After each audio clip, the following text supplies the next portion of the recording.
السلام علیکم ورحمۃ اللہ۔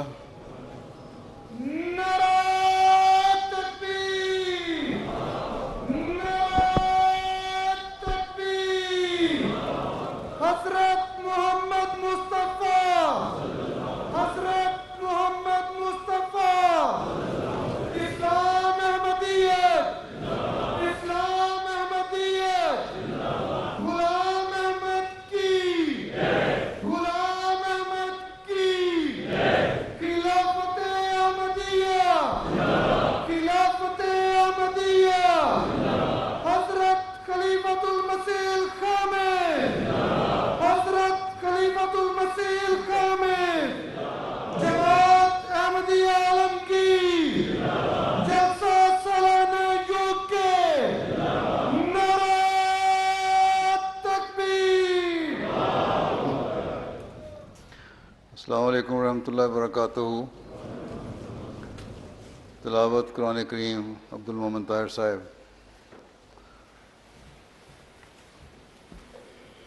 السلام علیکم ورحمۃ اللہ۔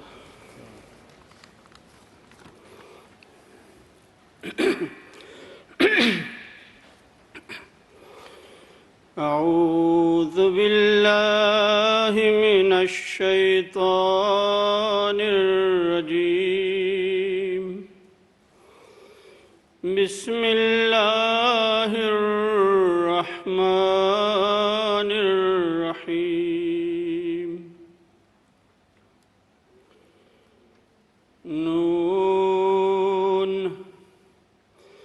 نون والقلم وما يسطرون، ما أنت بنعمة ربك بمجنون، وإن لك لأجرا غير ممنون، وإنك لعلى خلق عظيم، فستبصر ويبصرون، فستبصر ويبصرون بأيكم المفتون، إن ربك هو أعلم بمن ضل عن سبيله وهو أعلم بالمهتدين، فلا تطع المكذبين، ودوا لو تدهن فيدهنون، ولا تطع كل حلاف مهين، هماز مشاء بنميم، مناع للخير معتد أثيم، عتل بعد ذلك زنيم، أن كان ذا مال وبنين، إذا تتلى عليه آياتنا قال أساطير الأولين، سنسمه على الخرطوم۔ یہ سورہ القلم کی آیات 1 تا 17 ہیں۔ اب ان کا ترجمہ پیش ہے جو حضرت خلیفۃ المسیح الثانی رضی اللہ تعالیٰ عنہ نے فرمایا ہے۔ میں اللہ کا نام لے کر جو بے حد کرم کرنے والا اور بار بار رحم کرنے والا ہے پڑھتا ہوں۔ ہم قلم اور دوات کو اور اس کو جو ان کے ذریعے سے لکھا جاتا ہے شہادت کے طور پر پیش کرتے ہوئے کہتے ہیں کہ تو اپنے رب کے فضل سے مجنون نہیں، اور تجھے خدا کی طرف سے ایک ایسا بدلہ ملے گا جو کبھی ختم نہ ہوگا۔ اس کے علاوہ ہم یہ بھی قسم کھاتے ہیں کہ تو اپنی تعلیم اور عمل میں نہایت اعلیٰ درجے کے اخلاق پر قائم ہے۔ پس جلد تو بھی دیکھ لے گا اور وہ بھی دیکھ لیں گے کہ الہی مدد سے تو محروم رہتا ہے کہ وہ، اور ان کو پتہ لگ جائے گا کہ تم دونوں میں سے کون گمراہ ہے۔ تیرا رب اس کو بھی خوب جانتا ہے جو اس کے رستہ سے بھٹک گیا ہے، اور اس کو بھی خوب جانتا ہے جو ہدایت یافتہ لوگوں میں شامل ہے۔ اور جب تو خدا کی ہدایت پر قائم ہے اور تیرے منکر تباہ ہونے والے ہیں تو ان منکروں کی بات نہ مان۔ یہ کفار خواہش رکھتے ہیں کہ تو اپنے دین میں کچھ نرمی کرے تو وہ بھی اپنے طریق میں کچھ نرمی کریں، اور تو اس کی بات کبھی نہ مان جو قسمیں کھاتا ہے، لیکن خدا کی طرف سے مدد نہ ملنے کے باعث وہ ذلیل کا ذلیل ہی رہتا ہے۔ جس کو نیکوں پر طعنہ کرنے اور ان کی چغلیاں کرنے کی عادت ہے، جو لوگوں کو نیکیوں سے روکنے والا، حد سے تجاوز کرنے والا اور گناہ گار ہے، وہ بد لگام بھی ہے اور خدا کا بندہ ہو کر شیطان سے تعلق رکھنے والا بھی، صرف اس وجہ سے کہ وہ بہت مالدار ہے اور اس کی اولاد اور ساتھی بہت ہیں۔ جب اس کے سامنے ہماری آیتیں پڑھ کر سنائی جاتی ہیں تو کہتا ہے کہ یہ تو پہلوں کی کہانیاں ہیں۔ ہم جلدی اس کی ناک پر داغ لگائیں گے اور اس کو اپنی مدد سے محروم کر دیں گے۔ عربی قصیدہ منیر عہدے صاحب۔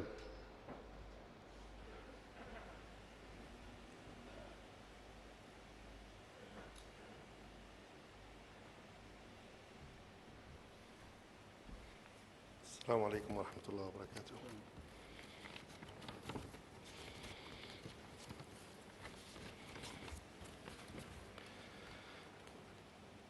أبيات مختارة من قصيدة للمسيح الموعود عليه السلام في مدح سيد المرسلين وخير الأنام محمد المصطفى وأحمد المجتبى صلى الله عليه وعلى آله وسلم.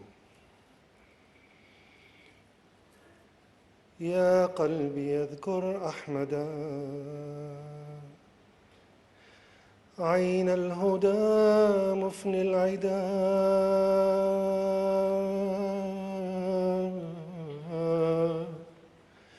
برا كريما محسنا بحر العطايا والجدى، بحر العطايا والجدى. بدر منير زاهر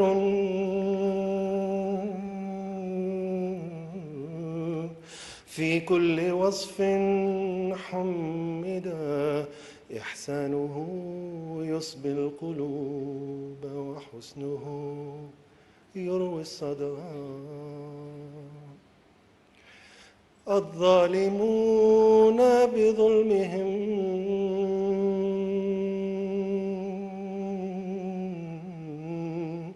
قد كذبوه تمردا، اطلب نظير كماله فستندمن ملددا. نور من الله الذي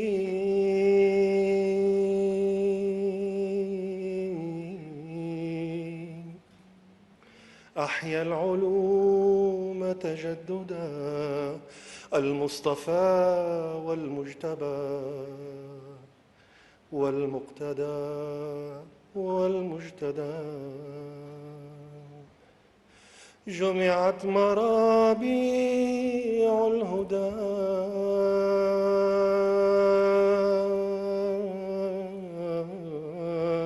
في وبله حين الندى.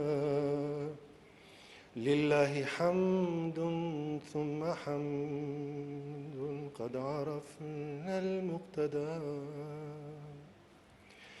والله لو كشف الغطاء وجدتني عين الهدى ونظمت في سلك الرفاق وجئتني مسترشدا.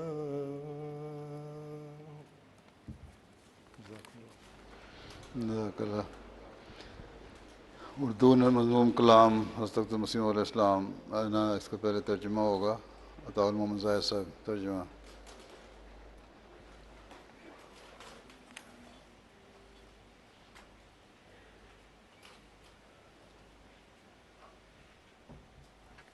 السلام علیکم. سیدنا حضرت اقدس مسیح موعود علیہ السلام کے تحریر فرمودہ نعتیہ عربی قصیدے کے جو اشعار ابھی پڑھے گئے ہیں ان کا ترجمہ پیش خدمت ہے. اے میرے دل، احمد صلی اللہ علیہ وسلم کو یاد کر جو ہدایت کا چشمہ اور دشمنوں کو فنا کرنے والا ہے، جو نیک، کریم اور محسن ہے اور عطا اور سخاوت کا سمندر ہے. وہ 14ویں کا روشن چاند ہے جو روشنی بخشتا ہے، اس کی ہر بات قابل تعریف ہے. اس کا احسان دلوں کو موہ لیتا ہے اور اس کا حسن آنکھوں کی پیاس بجھا دیتا ہے. ظالموں نے اپنے ظلم کی وجہ سے سرکشی کرتے ہوئے اسے جھٹلا دیا ہے.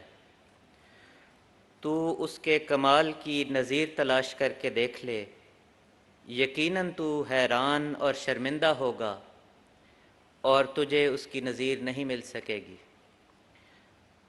وہ اللہ کا نور ہے جس نے علوم کو نئے سرے سے زندہ کر دیا ہے. وہ برگزیدہ اور چنیدہ ہے اور امام و مقتدا اور سرچشمہ فیض ہے.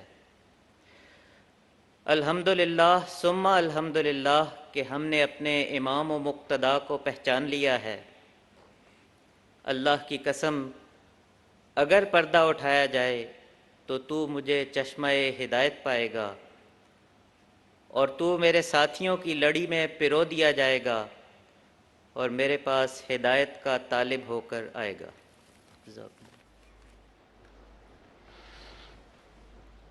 اردو منظوم کلام حضرت مسیح علیہ السلام حفیظ احمد صاحب.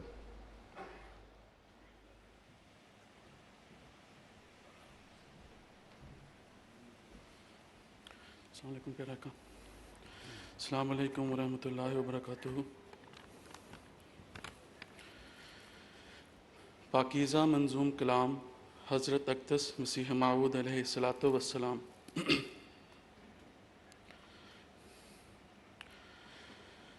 وہ پیشوا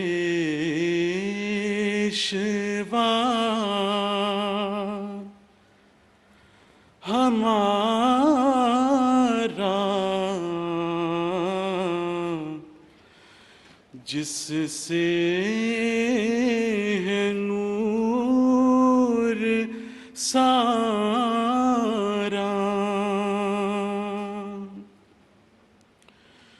نام اس کا ہے محمد،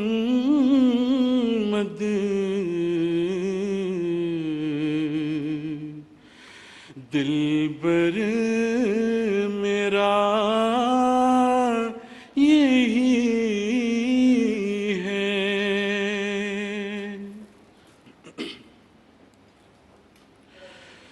سب پاک ہیں پیغمبر،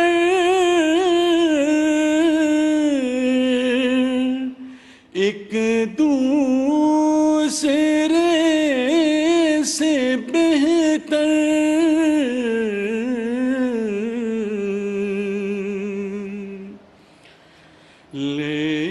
لیکز خدا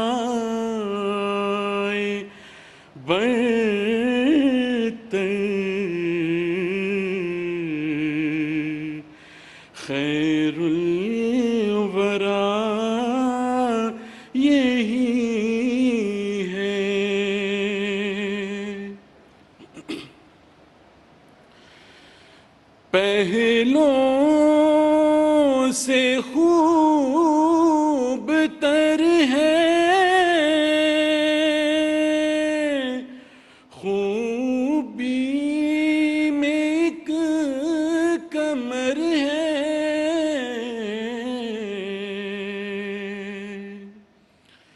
اس پر ہر ایک نظر ہے، بدر و دجا یہی ہے۔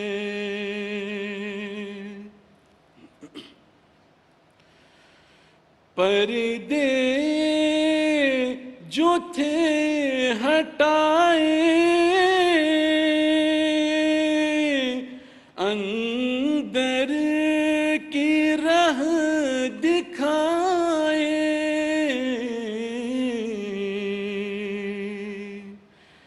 دل یار سے ملائے، وہ آشنا یہی ہے۔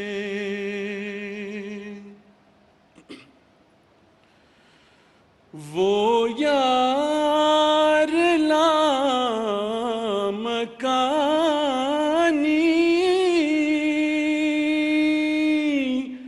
وہ دلبر نہانی،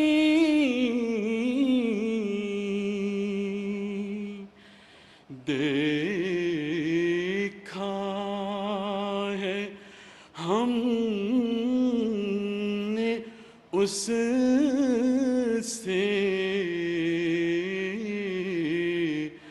بس رہنما یہی ہے۔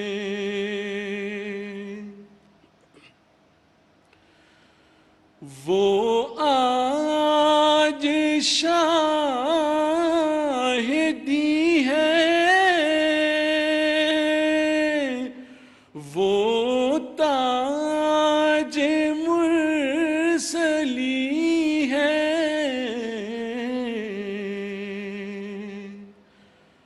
وہ طیب و امی ہے، اس کی ثنا یہی ہے۔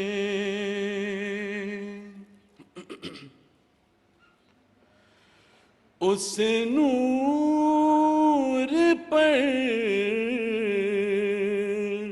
فدا ہوں، اس کا ہی میں ہوا ہوں،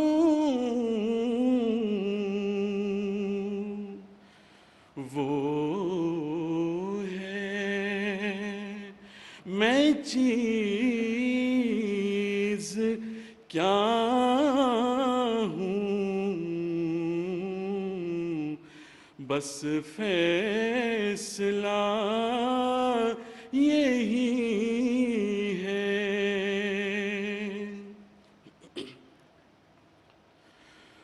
وہ دلبر یگانہ، علموں کا ہے خزانہ،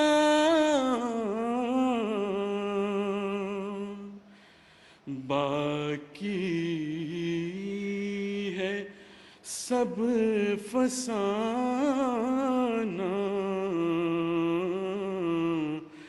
سچ بے خطا یہی ہے۔ سب ہم نے اس سے پایا، شاہد ہے تو خدایا، وہ جس نے حق دکھایا،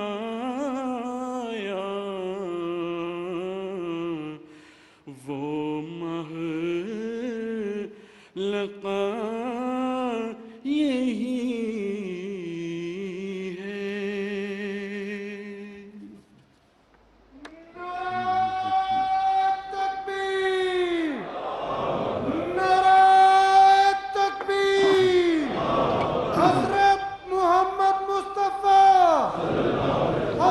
صاحب خاتم الانبیاء. احمدی امن انعام کا اعلان کریں.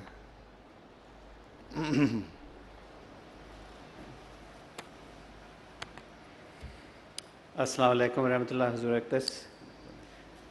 The Ahmadiyya Muslim Prize for the Advancement of Peace was launched in 2009 at the UK Jalsa Salana by Hazrat Amir al-Mu'mineen Ayyadullah bin Nasr al-Aziz.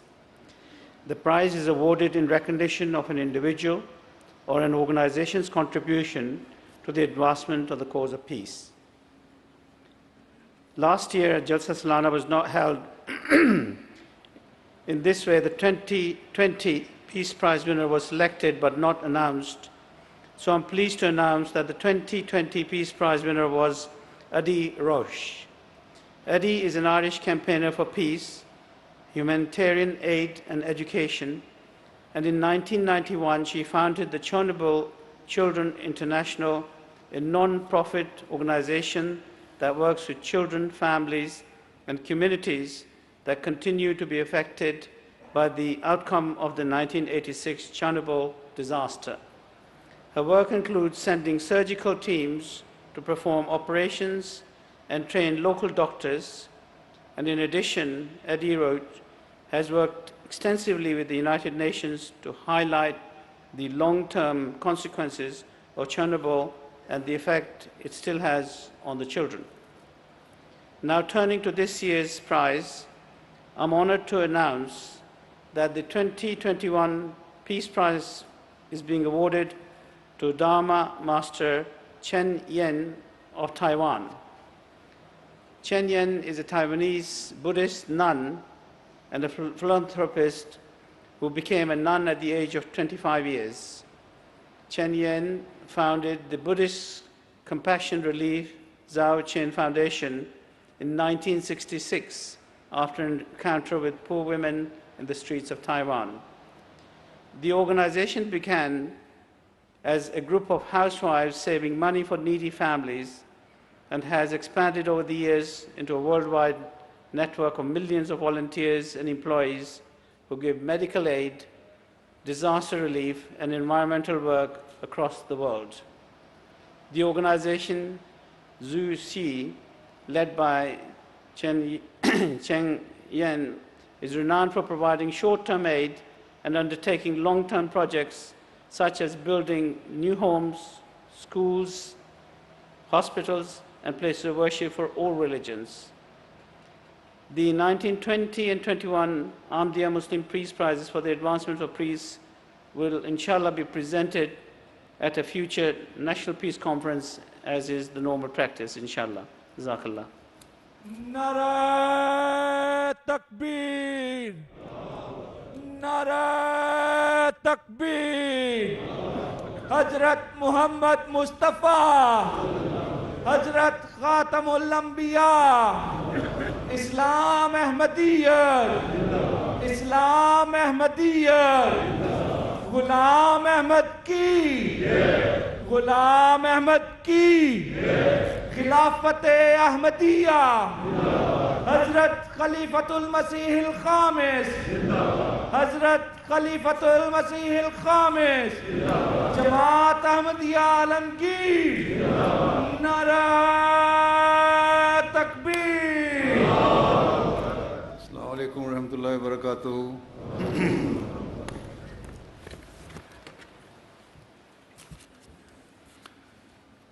أشهد أن لا إله إلا الله وحده لا شريك له وأشهد أن محمدًا عبده ورسوله أما بعد فأعوذ بالله من الشيطان الرجيم بسم الله الرحمن الرحيم الحمد لله رب العالمين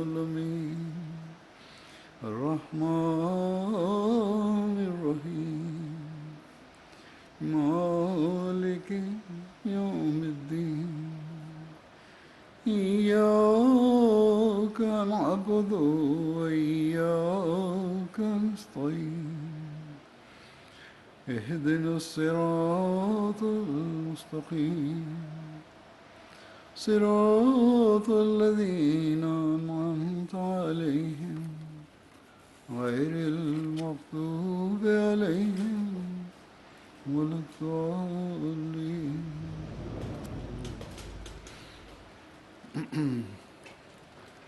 آج میں حقوق مختلف طبقات کے جو ہیں ان کے بارے میں اسی تسلسل کو جاری رکھوں گا جو 2019 کے جلسے کی آخری تقریر میں نے کیا تھا، جسے کل میں نے لجنہ میں بھی اظہار کیا تھا، جو مختلف طبقوں کے اسلام نے قائم فرمائے ہیں، اور یہ سب حقوق قرآن کریم، حدیث اور حضرت مسیح علیہ السلام کے ارشادات کی روشنی میں پیش کروں گا، جن پر عمل کر کے ہی حقیقت میں مختلف طبقوں کے حقوق قائم ہو سکتے ہیں۔ ہم یہ ایمان اور یقین رکھتے ہیں کہ قرآن کریم کی تعلیم کامل اور مکمل اور ہر زمانے کے مسائل کا حل ہے، اور اس پر عمل کیے بغیر نہ ہی دنیا کے مسائل حل ہو سکتے ہیں، نہ ہی معاشرے کے مختلف طبقوں کے حقوق ادا ہو سکتے ہیں۔ اس لیے ہمیں دنیا کے سامنے اس تعلیم کو پیش کرنے کے لیے کسی شرم، جھجک اور احساس کمتری کی ضرورت نہیں۔ ہمیں حقوق کے بارے میں دنیا داروں کے بنائے ہوئے اصول و قواعد کو اپنانے کی ضرورت نہیں، اور نہ ہی کسی قسم کا دفاعی انداز اپنانے کی ضرورت ہے، بلکہ قرآن کریم کی تعلیم کی روشنی میں دنیا داروں کو اور ان حقوق کے نام نہاد علمبرداروں کو اسلامی تعلیم کی روشنی میں اپنے پیچھے چلنے کی دعوت کی ضرورت ہے، تاکہ ہر لحاظ سے ہر طبقے کے حقوق کی حفاظت ہو اور دنیا میں امن اور سلامتی کی فضا حقیقت میں پیدا ہو اور قائم ہو۔ یہ یقینی بات ہے کہ معاشرے کے مختلف طبقات کے حقوق اس وقت تک قائم نہیں ہو سکتے جب تک کہ اس بات پر یقین نہ ہو کہ ہمارا ایک پیدا کرنے والا خدا ہے، اور اس کا حق ادا کرنا بھی ضروری ہے۔ حضرت مسیح علیہ السلام نے فرمایا کہ حق اللہ کیا ہے؟ یہی کہ اس کی عبادت کرنا اور اس کی عبادت میں کسی کو شریک نہ کرنا اور ذکر اللہ میں لگے رہنا، اس کے اوامر کی تعمیل اور نواہی سے اجتناب کرنا، اس کے محرمات سے پرہیز کرنا۔ اور جب خدا تعالیٰ کا یہ تصور ہوگا تو پھر اس کے احکامات پر عمل کرنے کی طرف توجہ پیدا ہوگی، اور اس کے احکامات کی ایک بہت بڑی اکثریت اس کی مخلوق کے حقوق کی ادائیگی ہے۔ اللہ تعالیٰ جو سب طاقتوں کا مالک ہے، رب ہے، ہر چیز دینے والا ہے، جس کی شکر گزاری ایک انسان پر لازم ہے، کس طرح وہ اپنی ربوبیت، رحمانیت اور رحیمیت کے نظارے دکھاتا ہے۔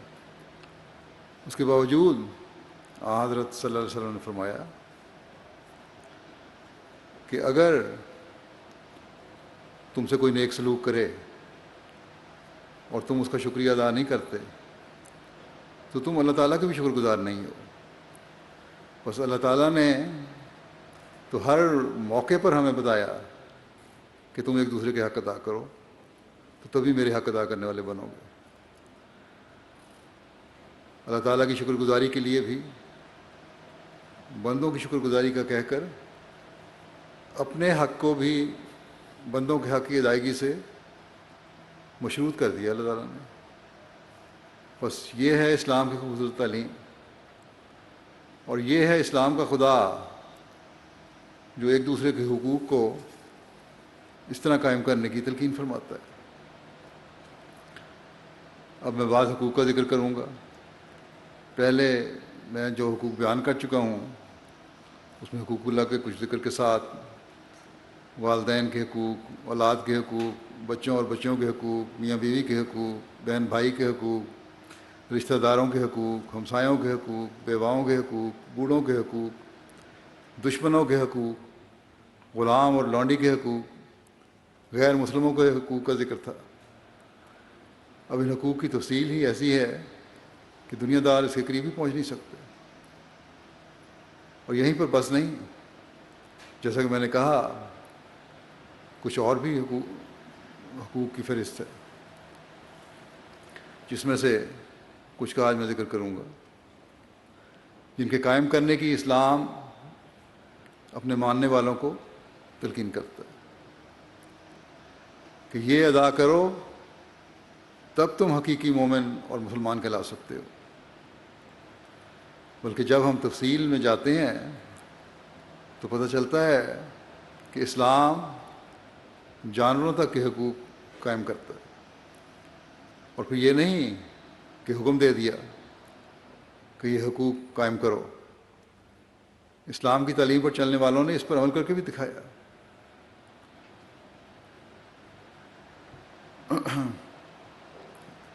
بہرحال جو آج بیان کرنے کے لیے مختلف طبقات کے حقوق میں نے منتخب کیے ہیں، ان میں سے ایک دوستوں کا حق ہے۔ دیکھیں کس تفصیل سے اللہ تعالیٰ نے اس بارے میں فرمایا ہے۔ اللہ تعالیٰ نے ہماری رہنمائی فرمائی ہے کہ تمہارے حقیقی دوست وہی ہو سکتے ہیں جن کے دل صاف ہیں۔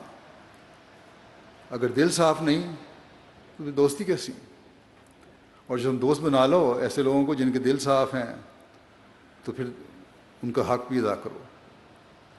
اللہ تعالیٰ فرماتا ہے یا ایھا الذین آمنوا لا تتخذوا بطانة من دونکم لا یعلونکم خبالا ودوا ما عنتم قد بدت البغضاء من افواہہم وما تخفی صدورہم اکبر قد بینا لکم الآیات ان کنتم تعقلون۔ اے وہ لوگو جو ایمان لائے ہو، اپنے لوگوں کو چھوڑ کر دوسروں کو جگری دوست نہ بناؤ۔ وہ تم سے برائی کرنے میں کوئی کمی نہیں کرتے، وہ پسند کرتے ہیں کہ تم مشکل میں پڑو۔ یقیناً وہ ان کے منہ سے ظاہر ہو چکا ہے، اور جو کچھ ان کے دل چھپاتے ہیں وہ اس سے بھی زیادہ ہے۔ یقیناً ہم تمہارے لیے آیات کو کھول کھول کر بیان کر چکے ہیں اگر تم عقل رکھتے ہو۔ پھر اللہ تعالیٰ نے دوستوں کو بھی قریبی رشتہ داروں کی فہرست میں شامل کر کے بھائی چارے کی ایسی فضا پیدا کی ہے جو قربت کے احساس کو بڑھائے۔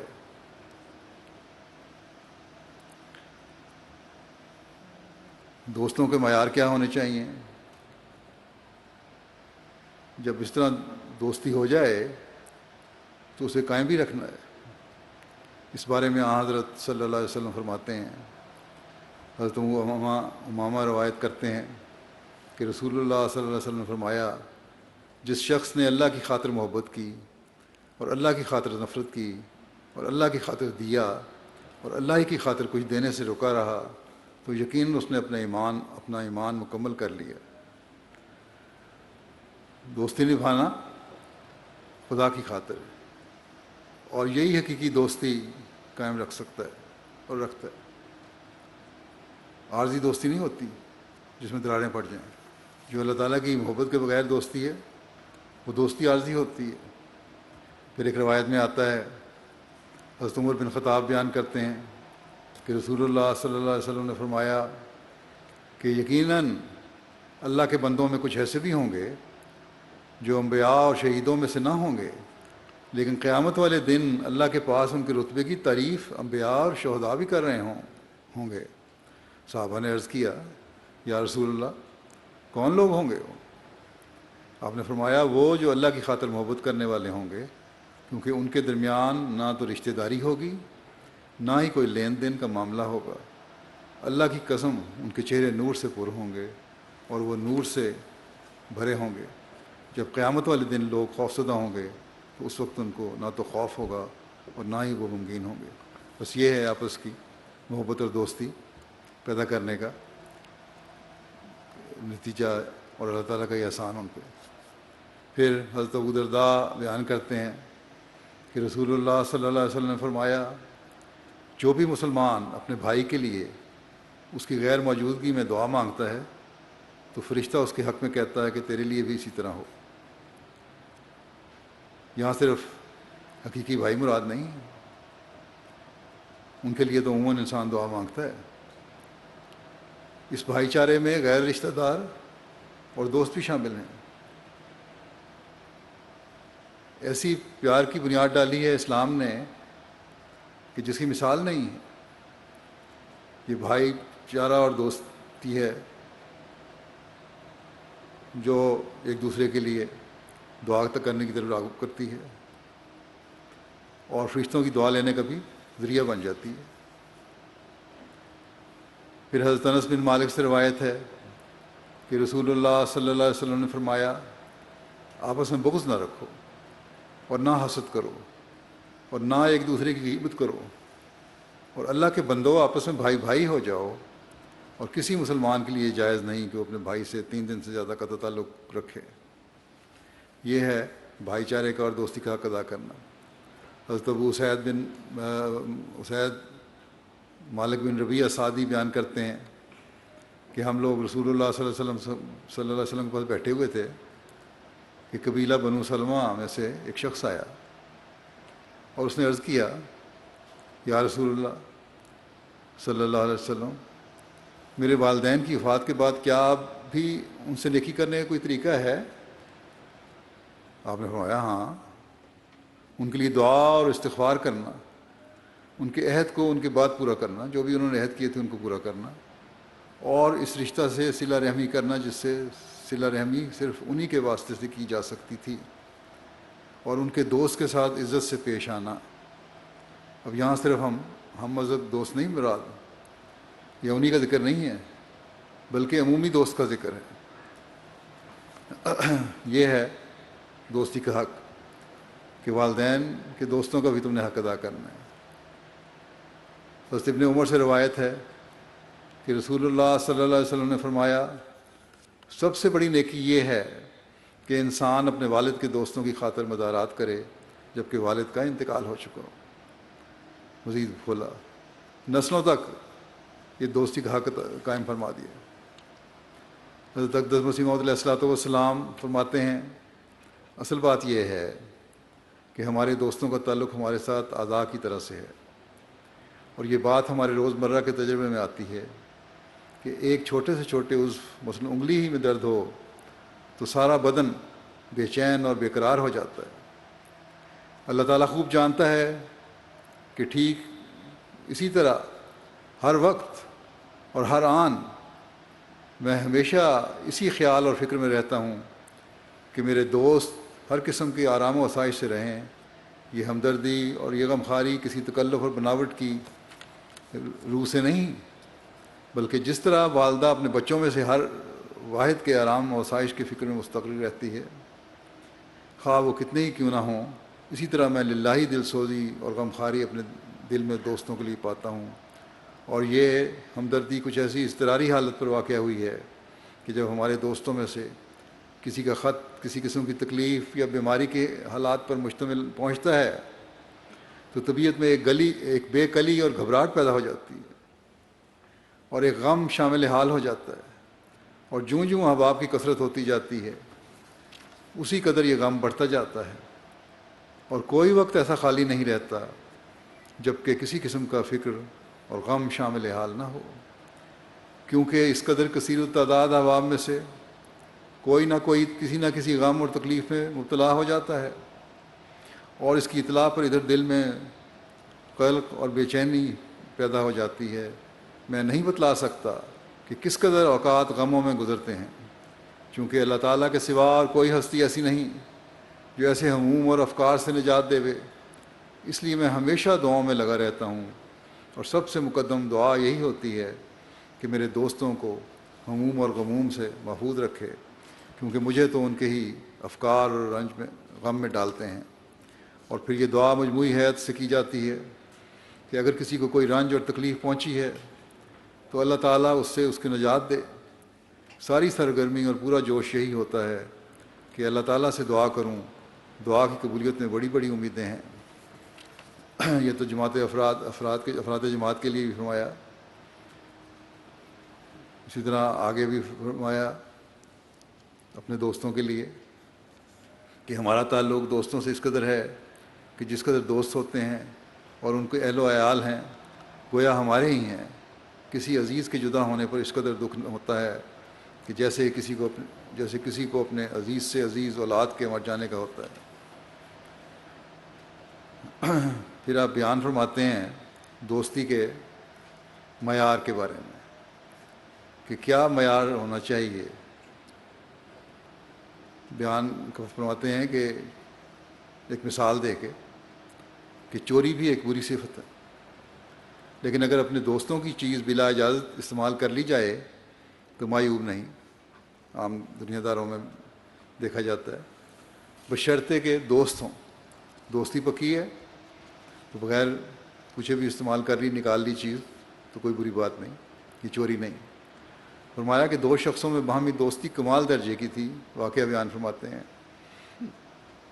اور ایک دوسرے کا موسم تھا۔ اتفاقاً ایک شخص سفر پر گیا، دوسرا اس کے بعد اس کے گھر میں آیا اور اس کی کنیز سے دریافت کیا کہ میرا دوست کہاں ہے؟ اس نے کہا کہ سفر کو گیا ہے۔ پھر اس نے پوچھا کہ اس کے روپیہ والے صندوق کی چابی تیرے پاس ہے؟ کنیز نے کہا کہ ہاں میرے پاس ہے، اس کے سیف کی چابی میرے پاس ہے، یہاں چھوڑ گیا ہے۔ اس نے کنیز سے وہ صندوق منگوایا، وہ سیف منگوا کر جہاں رقم رکھی تھی چابی لی اور خود کھول کر کچھ روپیہ اس میں سے لے لیا۔ جب صاحب خانہ گھر والا واپس آیا تو کنیز نے کہا کہ آپ کا دوست گھر میں آیا تھا۔ یہ سن کر صاحب خانہ کا رنگ زرد ہو گیا اور اس نے پوچھا کیا کہتا تھا؟ کنیز نے کہا کہ اس نے مجھ سے صندوق اور چابی منگوا کر خود آپ کا روپیہ والا صندوق کھولا اور اس میں سے روپیہ نکال کر لے گیا۔ پھر تو وہ صاحب خانہ، وہ گھر والا جو تھا، مالک تھا، جو اس کنیز پر اس قدر خوش ہوا کہ بہت ہی پھولا، اور صرف اس صلہ میں کہ اس نے اس کے دوست کا کہا مان لیا، اس کو ناراض نہیں کیا، واپس نہیں لوٹایا ناکام، اس کنیز کو اس نے آزاد کر دیا اور کہا کہ اس نیک کام کے اجر میں جو کہ تجھ سے ہوا میں آج ہی تجھے آزاد کرتا ہوں۔ بس ایسی دوستی اور اخوت ہے جس کا حق ایک دوسرے کو ادا کرنا چاہیے۔ حضرت اس دوستی کے حق کو حضرت اقدس مسیح موعود علیہ السلام کس خوبصورت انداز میں ادا کرتے ہیں اور فرماتے ہیں کہ میرا یہ مذہب ہے کہ جو شخص ایک دفعہ مجھ سے عہد دوستی باندھے، مجھے اس عہد کی اتنی رعایت ہوتی ہے کہ وہ کیسا ہی کیوں نہ ہو اور کچھ ہی کیوں نہ ہو جائے، میں اس سے قطع تعلق نہیں کر سکتا۔ ہاں اگر وہ خود قطع تعلق کر دے تو ہم لاچار ہیں، ورنہ ہمارا مذہب تو یہ ہے کہ اگر ہمارے دوستوں سے کسی نے شراب پی ہو اور بازار میں گرا ہوا ہو اور لوگوں کا ہجوم اس کے گرد ہو تو بلا خوف لومۃ لائم کہ اسے اٹھا کر لے آئیں گے۔ عہد دوستی بڑا قیمتی جوہر ہے، اس کو آسانی سے ضائع کر دینا نہ چاہیے، اور دوستوں سے کیسی ہی ناگوار بات پیش آوے اسے اغماض اور تحمل کے ماحول میں اتارنا چاہیے۔ اب کوئی مرید تو ایسی باتیں نہیں کرے گا، یہ عام دوستوں کی بات کر رہے ہیں آپ۔ یہ ہے دوستی کے حق کا معیار۔ ایک دفعہ کو دوست کہہ دیا تو پھر آخر تک اس کو ساتھ نبھایا۔ حضرت صلی اللہ علیہ وسلم نے فرمایا ہے کہ بچوں کا کام ہے کہ اپنے والدین کے دوستوں سے بھی حسن سلوک کریں اور ان کا حق ادا کریں، جیسا کہ بیان ہوا۔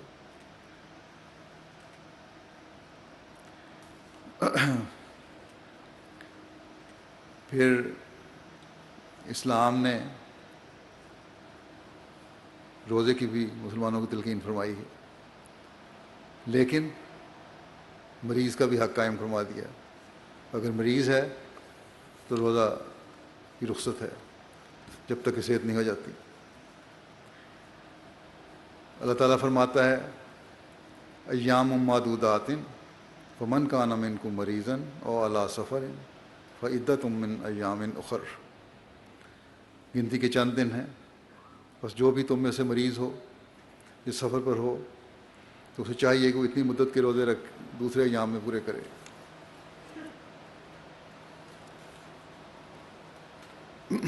بس یہ حق ہے کہ اس کو چھوٹ بھی دے دی، یہ نہیں ہے کہ ضرور تم نے مریض نے بھی روزہ رکھنا ہے۔ بعض زبردستی اپنے اوپر ٹھونس لیتے ہیں، وہ غلط کرتے ہیں۔ حضرت مسلم علیہ السلام نے فرمایا کہ تمہیں اجازت دی ہے اسلام نے، اگر تم نے رکھ بھی لیا ہے سفر میں یا مریض ہونے کی حالت میں، تو بعد میں بہرحال پورا کرنا پڑے گا۔ پھر مریض کا اسلامی معاشرے میں حق قائم کرنے کے لیے جو چھوٹی چھوٹی خواہشات ہیں ان کا بھی احترام کرنے کی ہدایت ہے۔ حضرت ابن عباس سے روایت ہے کہ نبی کریم صلی اللہ علیہ وسلم نے ایک شخص کی عیادت کی، آپ صلی اللہ علیہ وسلم نے فرمایا تم کو کیا خواہش ہے؟ اسے خواہش پوچھی اس کی، وہ بولا مجھے گندم کی روٹی کی خواہش ہے۔ یہ حال تھا صحابہ کا کہ گندم کی روٹی میسر نہیں تھی، ایک خواہش تھی کہ گندم کی روٹی تھوڑی سی مل جائے۔ اس پر نبی کریم صلی اللہ علیہ وسلم نے فرمایا جس کے پاس گندم کی روٹی ہو وہ اپنے بھائی کے لیے بھجوا دے۔ اب یہ کوئی عام چیز نہیں تھی کہ ہر ایک کے گھر میں موجود ہے، فرمایا جس کے پاس ہے وہ اس کی خواہش پوری کر دے۔ پھر آپ نے فرمایا کہ جب تم میں سے کسی کا مریض کسی چیز کی خواہش کرے تو اس کو وہ کھلا دیا کرو۔ حضرت ابو ہریرہ نے بیان کیا کہ رسول اللہ صلی اللہ علیہ وسلم نے فرمایا جس نے مریض کی عیادت کی تو آسمان سے ایک پکارنے والا پکارتا ہے کہ تو بہت اچھا ہے، تیرا چلنا بہت اچھا ہے، اور تو نے جنت میں اپنا گھر بنا لیا۔ مریض کی عیادت پہ بھی اللہ تعالیٰ اس طرح نوازتا ہے۔ مریض کے لیے دعا بھی اس کا حق ہے۔ اس میں آن حضرت صلی اللہ علیہ وسلم کا اپنا اسوہ کیا تھا۔ حضرت عائشہ بنت سعد سے روایت ہے کہ ان کے والد حضرت سعد نے کہا میں بیمار ہو گیا، اس وقت میں مکے میں تھا، نبی صلی اللہ علیہ وسلم میری عیادت کے لیے تشریف لائے، آپ نے اپنا دست مبارک میری پیشانی پر رکھا، پھر میرے سینے اور پیٹ پر اپنا ہاتھ پھیرا، پھر کہا اے ہمارے اللہ سعد کو شفا عطا فرما اور ان کی ہجرت مکمل فرما، لمبی زندگی کی دعا دی۔ مریض کی عیادت کرنا اور اس کا حق ادا کرنا کتنا بڑا اجر دیتا ہے، اس بارے میں حضرت علی نے بیان فرمایا کہ میں نے رسول اللہ صلی اللہ علیہ وسلم کو فرماتے ہوئے سنا جو اپنے مسلمان بھائی کی عیادت کے لیے آیا وہ جنت کے پھل کی چنائی کے وقت اس میں چل رہا ہے یہاں تک کہ وہ بیٹھ جائے، جب وہ بیٹھتا ہے تو رحمت اس کو ڈھانپ لیتی ہے، اگر صبح کا وقت ہو تو 70,000 فرشتے اس پر رحمت بھیجتے ہیں یہاں تک کہ شام ہو جائے، اور اگر شام کا وقت ہو تو 70,000 فرشتے اس پر رحمت بھیجتے ہیں یہاں تک کہ صبح ہو جائے۔ تو یہ ہے اجر مریض کی عیادت کا۔ پھر عیادت کا طریق سکھاتے ہوئے آپ صلی اللہ علیہ وسلم نے فرمایا، ابو امامہ رضی اللہ عنہ سے روایت ہے کہ رسول اللہ صلی اللہ علیہ وسلم نے فرمایا مریض کی مکمل عیادت یہ ہے کہ تم میں سے عیادت کرنے والا اپنا ہاتھ اس کی پیشانی پر رکھے، جیسا کہ پہلے بھی حدیث میں گزر گیا آپ نے جس طرح رکھا، یا آپ نے فرمایا اپنا ہاتھ اس کے ہاتھ پر رکھے، پھر اس سے پوچھے وہ کیسا ہے، اور تمہارا مکمل ترین تحفہ تمہارا آپس میں مصافحہ کرنا ہے۔ حضرت مسیح علیہ السلام مریضوں کی کس طرح حق ادا کرتے تھے، اس بارے میں ایک روایت ہے ایک قریشی صاحب کئی روز سے بیمار ہو کر دارالرحمان میں حضرت حکیم الامت کے علاج کے لیے آئے، علاج کروانے کے لیے آئے ہوئے تھے۔ انہوں نے متعدد مرتبہ حضرت حجت اللہ کہ حضور دعا کے لیے التجا کی۔ حضرت اقدس مسیح موعود علیہ السلام نے فرمایا ہم دعا کریں گے۔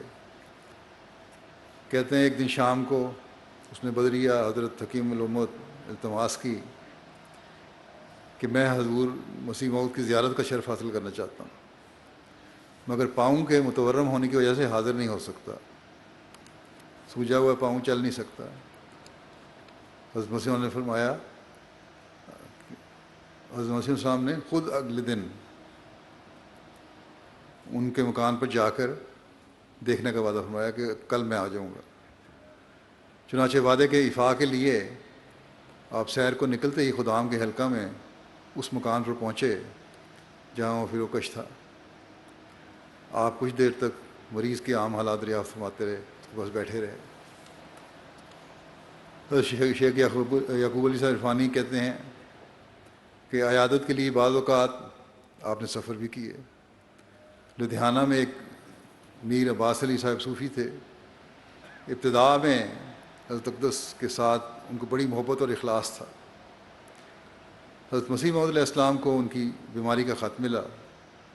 آپ نے باوجود خود بیمار تھے، طبیعت ٹھیک نہیں تھی حضرت مسیح علیہ السلام کی، اور پھر مصروف بھی تھے، مگر حق دوستی اور اخوت کی اس قدر رعایت کی کہ خود ان کی عیادت کے لیے لدھیانہ جانا ضروری سمجھا۔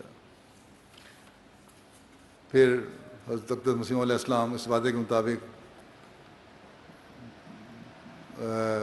مفتی صاحب لکھتے ہیں کہ 14 اکتوبر 1884 کو لدھیانہ تشریف لے گئے اور میر صاحب کی عیادت کر کے واپس چلے آئے، اور خدا تعالیٰ نے میر صاحب کو شفا بھی دے دی۔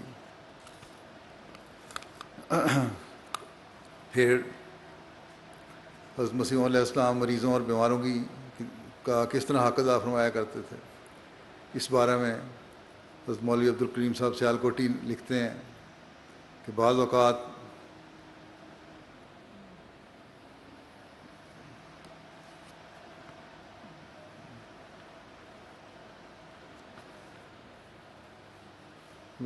دعا درمل پوچھنے والی دوائیاں لینے والی گنوار عورتیں زور سے دستک دیتی اور اپنی سادہ اور گنواری زبان میں کہتی ہیں کہ مرزا جی ذرا بوا کھولو، کہ مرزا صاحب ذرا دروازہ تو کھولیں۔ حضرت اسی طرح اٹھتے جیسے مطاع ذی شان کا حکم آیا ہے، اور کشادہ پیشانی سے جیسے کسی بڑے حاکم نے حکم دیا کہ دروازہ کھولو، فوراً اٹھ کے دروازہ کھولتے اور کشادہ پیشانی سے باتیں کرتے اور دعا بتاتے ہیں۔ لکھتے ہیں کہ ہمارے ملک میں وقت کی قدر ہمارے ملک میں وقت کی قدر پڑھی ہوئی جماعت کو بھی نہیں۔ جو پڑھے لکھے لوگ ہیں وہ بھی وقت کی قدر نہیں جانتے، تو گنوار تو اور بھی زیادہ وقت ضائع کرنے والے ہیں۔ ایک عورت بے معنی بات چیت کرنے لگ گئی اور اپنے گھر کا رونا اور ساس نند کا گلہ کرنا شروع کر دیا ہے، اور گھنٹہ بھر اس میں ضائع کر دیا، لیکن حضرت مسیح علیہ السلام وقار اور تحمل سے بیٹھے سن رہے ہیں اس کی باتیں، زبان سے اشارے سے کہتے نہیں کہ بس اب جاؤ دعا پوچھ لیے، جان چھوڑو میری، اب کیا کام ہے، ہمارا وقت ضائع ہوتا ہے۔ سیالکوٹی صاحب لکھتے ہیں کہ حضرت مسیح نے یہ نہیں کہا کہ جاؤ اب کیا کام ہے، ہمارا وقت ضائع کر رہی ہے تم، خود ہی گھبرا کر اٹھ کھڑی ہوتی ہے، جب کچھ دیر ہو جاتی تو خود ہی اٹھ کھڑی ہوتی ہے اور مکان کو اپنی ہوا سے پاک کرتی ہے۔ کہتے ہیں ایک دفعہ بہت سی گنواری عورتیں بچوں کو لے کر دکھانے آئیں، اتنے میں اندر سے بھی چند خدمتگار عورتیں شربت شیرہ کے لیے برتن ہاتھوں میں لیے آ نکلیں، اور آپ کو دینی ضرورت کے لیے ایک بڑا اہم مضمون بھی لکھنا تھا اور جلد لکھنا تھا۔ میں بھی اتفاقاً جا نکلا، کیا دیکھتا ہوں کہ حضرت کمر بستہ اور مستعد کھڑے ہیں، اور جیسے کوئی یورپین اپنی دنیاوی ڈیوٹی پر چست اور ہوشیار کھڑا ہوتا ہے، اور 5-6 صندوق کھول رکھے ہیں اور چھوٹی چھوٹی شیشیوں اور بوتلوں میں سے کسی کو کچھ اور کسی کو کچھ عرق دے رہے ہیں، مختلف دوائیاں دے رہے ہیں، اور کوئی 3 گھنٹے تک یہی بازار لگا رہا، 10-15-20 منٹ نہیں، آدھا گھنٹہ نہیں، 3 گھنٹے تک یہ بازار لگا رہا اسی طرح۔ دوائیاں دیتے رہے اور ہسپتال جاری رہا۔ فراغت کے بعد میں نے عرض کیا حضرت یہ تو بڑی زحمت کا کام ہے اور اس طرح بہت سب قیمتی وقت ضائع ہو جاتا ہے۔ اللہ اللہ کس نشاط اور طمانیت سے مجھے جواب دیتے ہیں کہ یہ بھی تو ویسا ہی دینی کام ہے، یہ خدمت کرنا لوگوں کی اور دوائیاں دینا، مریضوں کو پوچھنا، ان کا علاج کرنا، یہ بھی تو دینی کام ہے۔ یہ مسکین لوگ ہیں، یہاں کوئی ہسپتال نہیں، میں ان لوگوں کی خاطر ہر طرح کی انگریزی اور یونانی دوائیں منگا کے رکھا کرتا ہوں جو وقت پر کام آ جاتی ہیں۔ اور فرمایا یہ بڑا ثواب کا کام ہے، مومن کو ان کاموں میں سست اور بے پرواہ نہیں ہونا چاہیے۔ پھر شیخ یعقوب علی صاحب عرفانی بیان کرتے ہیں کہ لالا ملاوہ مل صاحب جب ان کی عمر 22 سال کی تھی، وہ بعارضہ عرق النساء غالباً گاؤٹ کو کہتے ہیں، یہ بیمار ہو گئے۔ حضرت مسیح موعود علیہ السلام کا معمول تھا کہ صبح شام، یا شیاٹیکا کو کہتے ہیں شاید، صبح شام ان کی خبر ایک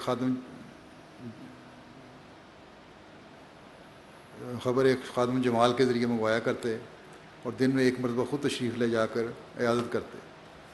صاف ظاہر ہے کہ لالا ملاوہ مل صاحب ایک غیر قوم اور غیر مذہب کے آدمی تھے، لیکن چونکہ وہ حضرت اقدس کے پاس آتے جاتے رہتے تھے اور اس طرح پر ان کو ایک تعلق مصاحبت کا تھا، آپ کو انسانی ہمدردی اور رفاقت کا اتنا خیال تھا۔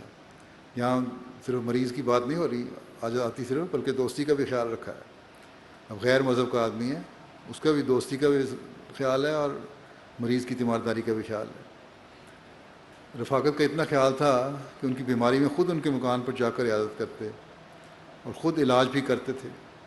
ایک دن لالا ملاوہ مل صاحب بیان کرتے ہیں کہ ایک دوائی انہیں دی گئی جس کا نتیجہ یہ ہوا کہ رات بھر میں 19 مرتبہ لالا صاحب کو اجابت ہوئی اور آخر میں خون آنے لگ گیا اور ذوف بہت ہو گیا۔ اللہ صبح معمول کے موافق حضرت کا خادم دریافت حال کے لیے آیا تو انہوں نے اپنی رات کی حقیقت کہی اور کہا کہ وہ خود تشریف لائیں۔ حضرت مسلم صاحب سے کو درخواست کی کہ آپ خود تشریف لائیں۔ حضرت اقدس فوراً ان کے مکان پر چلے گئے اور لالا ملاوہ مل صاحب کی حالت کو دیکھ کر تکلیف ہوئی اور فرمایا کچھ مقدار زیادہ ہی تھی، مگر فوراً آپ نے اسبغول کا لعاب نکلوا کر لالا ملاوہ مل صاحب کو دیا، جس سے وہ سوزش اور خون کا آنا بھی بند ہو گیا اور ان کے درد کو بھی آرام آ گیا۔ دوستی کا اور ہمسائیگی کا اور مریض کی عیادت کا یہ حق ہے۔ پھر شیخ یعقوب علی صاحب عرفانی لکھتے ہیں کہ لالا شرمپت رائے ایک مرتبہ بیمار ہوئے، ان کے شکم پر پیٹ پر ایک پھوڑا ہوا اور اس میں اس دنبل نے نہایت خطرناک شکل اختیار کی۔ حضرت اقدس کو اطلاع ہوئی، آپ خود لالا شرمپت رائے کے مکان پر جو انہیں نہایت تنگ و تاریک تھا تشریف لے گئے۔ لالا شرمپت رائے صاحب کو آپ نے جا کر دیکھا، وہ نہایت گھبرائے ہوئے تھے، ان کو اپنی موت کا یقین ہو رہا تھا، بے قراری سے ایسی باتیں کر رہے تھے جیسا کہ ایک پریشان انسان ہو۔ حضرت صاحب نے اس کو بہت تسلی دی اور فرمایا کہ گھبراؤ نہیں، میں ڈاکٹر عبداللہ صاحب کو مقرر کر دیتا ہوں، وہ اچھی طرح علاج کریں گے۔ اس وقت قادیان میں ڈاکٹر صاحب بھی ڈاکٹری کے لحاظ سے اکیلے اور بڑے ڈاکٹر تھے۔ چنانچہ دوسرے دن حضرت اقدس ڈاکٹر صاحب کو ساتھ لے کر آئے، پھر بھیجا نہیں صرف بلکہ ساتھ لے کر آئے اور ان کو خصوصیت کے ساتھ لالا شرمپت رائے کے علاج پر مامور کر دیا، اور اس علاج کا کوئی بار لالا صاحب پر نہیں ڈالا گیا، خرچہ بھی نہیں ڈالا ان پہ۔ آپ روزانہ بلا ناغہ ان کی عادت کو جاتے، اور جب زخم مندمل ہونے لگا اور ان کے وہ نازک حالت عمدہ حالت میں تبدیل ہو گئی تو آپ نے وقفے سے جانا شروع کیا، مگر اس کی عادت کے سلسلے کو اس وقت تک جاری رکھا جب تک کہ وہ بالکل اچھا نہیں ہو گیا۔ یہ اعلیٰ نمونے ہیں دوستی نبھانے کے بھی اور عیادت کے بھی اور مریض سے ہمدردی کے بھی جو آپ نے دکھائے۔ حضرت صلی اللہ علیہ وسلم نے جن 5 باتوں کو مسلمان کو دوسرے مسلمان کے حق کے بارے میں بیان فرمایا ہے، ایک مسلمان کا دوسرے مسلمان کے حق کے بارے میں بیان فرمایا ہے، ان میں سے ایک مریض کی عیادت بھی ہے۔ حضرت ابو ہریرہ نے بیان کیا کہ رسول اللہ صلی اللہ علیہ وسلم نے فرمایا 5 باتیں مسلمان کے مسلمان پر حق میں سے ہیں. یہ حق ہے: سلام کا جواب دینا، بلانے پر لبیک کہنا، جنازے میں حاضر ہونا، مریض کی عیادت کرنا، اور چھینک مارنے والے کو جب وہ الحمدللہ کہے یرحمک اللہ کہنا.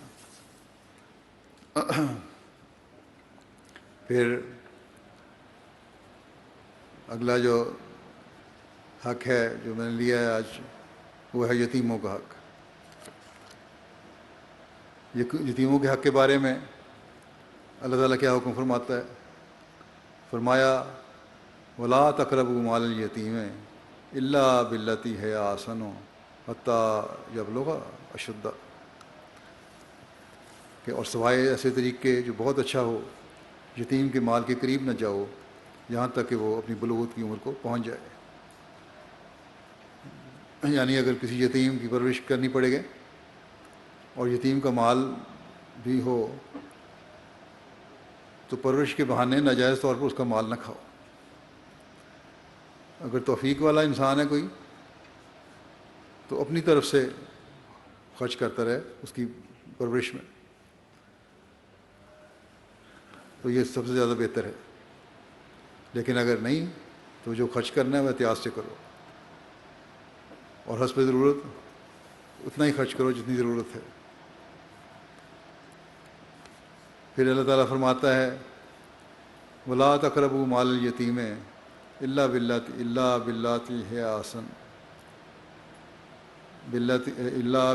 هِيَ أَحْسَنُ حَتَّى يَبْلُغَ أَشُدَّهُ وَأَوْفُوا بِالْعَهْدِ إِنَّ الْعَهْدَ كَانَ مَسْئُولًا.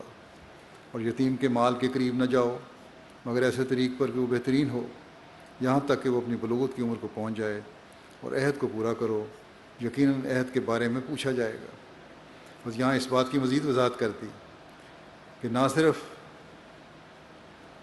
ناجائز طور پر یتیم کا مال نہیں کھانا بلکہ اس کی حفاظت بھی کرنی ہے. اور جب یتیم عقل اور بلوغت کو پہنچے تو اس کا مال واپس کر دو. حفاظت کرنے سے یہ بھی مراد ہے کہ منافع بخش تجارت میں بھی اس کا لگایا جا سکتا ہے مال، اور یہی صحیح طریق ہے ایک یتیم کی پرورش کا. پھر فرمایا وَيُطْعِمُونَ الطَّعَامَ عَلَىٰ حُبِّهِ مسکینا و یتیما و اسیرا، اور وہ کھانے کو اس کی چاہت کے ہوتے ہوئے مسکینوں اور یتیموں اور اسیروں کو کھلاتے ہیں. یہ ایک مومن کی شان ہے کہ ضرورت کے باوجود قربانی کر کے حق ادا کرتے ہیں. پھر فرمایا کلا واللہ تکرمون الیتیم، خبردار در حقیقت تم یتیم کی عزت نہیں کرتے. یعنی کہ یتیم کی عزت نہیں کرتے، اس کا حق ادا نہیں کرتے تو پھر اس کی سزا بھی ملے گی، اس لیے ہوشیار ہو. پھر فرمایا فَأَمَّا الْيَتِيمَ فَلَا تَقْهَرْ، بس جہاں تک یتیم کا تعلق ہے اس پہ سختی نہ کرو. یہ کس طرح اللہ تعالیٰ نے یتیم کے حق ادا کرنے کی طرف توجہ دلائی ہے، جو معاشرے کا کمزور حصہ ہے بلکہ کمزور ترین حصہ ہے. جب تک بلوغ کو نہیں پہنچ جاتا اس کی حفاظت کرو، اس کے تمام حقوق کی حفاظت کرو، اور یہی ایک مومن کے لیے لازمی شرط ہے. پھر حضرت صلی اللہ علیہ وسلم نے کس طرح پرانی ارشادات کی روشنی میں یتیمی خبرگیر کی تلقین فرمائی ہے، جس کا مختلف روایات میں ذکر ملتا ہے. حضرت عبداللہ بن مسعود کی بیوی حضرت زینب سے مروی ہے، وہ کہتی تھیں کہ میں مسجد میں تھی، میں نے نبی صلی اللہ علیہ وسلم کو دیکھا، آپ نے فرمایا تم عورتیں صدقہ کیا کرو، خواہ اپنے زیور ہی کا. اور حضرت زینب حضرت عبداللہ پر اور پھر چند یتیموں پر جو ان کی پرورش میں تھے خرچ کیا کرتی تھیں. آپ نے جو ارشاد فرمایا اس پہ زینب خرچ کیا کرتی تھی، اس لیے انہوں نے حضرت عبداللہ کو کہا کہ یا اس سے پہلے خرچ کیا کرتی تھیں. بہرحال انہوں نے حضرت عبداللہ کو کہا کہ رسول اللہ صلی اللہ علیہ وسلم سے پوچھو کیا میری طرف سے کافی نہیں ہوگا کہ میں اسی صدقے سے تم پر اور ان یتیموں پر جو میری پرورش میں ہیں خرچ کروں؟ تو حضرت عبداللہ نے کہا رسول اللہ صلی اللہ علیہ وسلم سے خود ہی پوچھو۔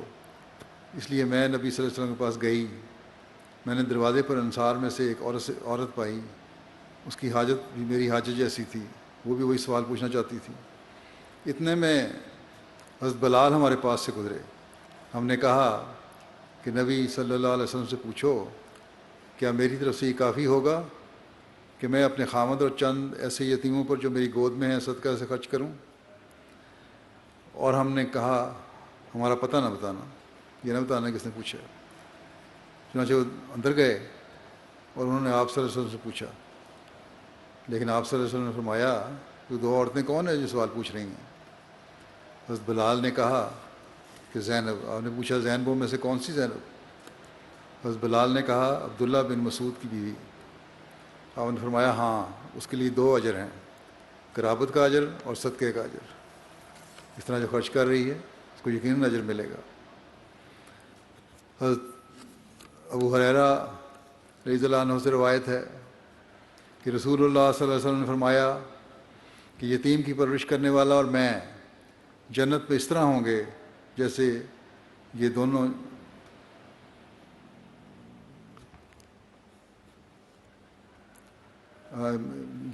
جنت میں ہوں گی۔ اور راوی مالک تھے، انہوں نے کہتے ہیں شہادت کی انگلی اور درمیانی انگلی کے ذریعے اشارہ فرمایا، دونوں انگلیاں ملا کے فرمایا کہ جس طرح یہ دونوں میرے ساتھ جنت میں ہوں گی، اسی طرح میں اور یتیم کی پرورش کرنے والا جنت میں ہوں گے۔ صرف تعلیم ہی نہیں، اس کی مثالیں بھی ہمیں ملتی ہیں۔ عون بن ابو جحیفہ اپنے والد سے روایت کرتے ہیں کہ ہمارے پاس نبی صلی اللہ علیہ وسلم کی طرف سے صدقہ لینے والا آیا جس نے ہمارے امراء سے زکوٰۃ لے کر ہمارے غریبوں کو دی، اور میں ایک یتیم لڑکا تھا، سو انہوں نے مجھے اس مال میں سے ایک اونٹنی دی۔ اس زمانے میں یہ کوئی معمولی بات نہیں تھی کہ اونٹنی دی جائے، اور وہ بھی ایک لڑکے کو جو یتیم لڑکا تھا۔ حضرت ابن عباس سے روایت ہے کہ نبی صلی اللہ علیہ وسلم نے فرمایا مسلمانوں میں سے جو کسی یتیم کو اپنے ساتھ کھانے پینے میں شامل کرے تو بلا شک و شبہ اسے اللہ جنت میں داخل کرے گا۔ پھر حضرت ابو ہریرہ ایک روایت بیان کرتے ہیں کہ رسول اللہ صلی اللہ علیہ وسلم نے فرمایا اے اللہ، میں یقیناً 2 کمزوروں کے حق کے بارے میں سختی سے انذار کرتا ہوں، ایک یتیم کا اور ایک عورت کا۔ حق نہیں ادا کرو گے تو اللہ تعالیٰ کی پکڑ میں آ جاؤ گے۔ حضرت ابو ہریرہ سے ایک روایت ہے کہ نبی کریم صلی اللہ علیہ وسلم نے فرمایا مسلمانوں میں سب سے اچھا گھر وہ ہے جس میں کوئی یتیم ہو اور اس کے ساتھ حسن سلوک کیا جاتا ہو، اور مسلمانوں میں سب سے بدترین گھر وہ ہے جس میں یتیم ہے اور اس کے ساتھ برا سلوک کیا جاتا ہے۔ اس قدر ناپسندیدگی کا اظہار ہے۔ یتیم کے حق ادا نہ کرنے والوں کو بڑا سخت تنبیہ کی گئی ہے، انذار کیا گیا ہے۔ پھر یتیموں کی پرورش کرنے والوں کو خوشخبری دیتے ہوئے ایک موقع پر آپ نے فرمایا، حضرت عبداللہ بن عباس روایت کرتے ہیں کہ رسول اللہ صلی اللہ علیہ وسلم نے فرمایا جس نے یتیموں میں سے 3 کی پرورش کی وہ ایسا ہی ہے جیسے رات بھر وہ قیام کرتا رہا ہو، رات بھر وہ نفل پڑھتا رہا ہے اور دن میں روزہ رکھتا رہا ہو، اور اپنی تلوار سونتے ہوئے اللہ کے راستے میں صحیح صبح نکلا اور شام کو نکلا، اور میں اور وہ شخص جنت میں اس طرح بھائی ہوں گے جس طرح یہ 2 انگلیاں ساتھ ساتھ ہیں، اور آپ نے شہادت کی انگلی اور درمیانی انگلی کو ملا دیا۔ اتنا بڑا اجر ہے۔ حضرت اقدس مسیح علیہ السلام فرماتے ہیں، ایک جگہ فرمایا، یعنی آپ فرماتے ہیں اللہ تعالیٰ نے ایک جگہ فرمایا کہ یطعمون الطعام علی حبہ مسکینا و یتیما و اسیرا انما نطعمکم لوجہ اللہ لا نرید منکم جزاء ولا شکورا۔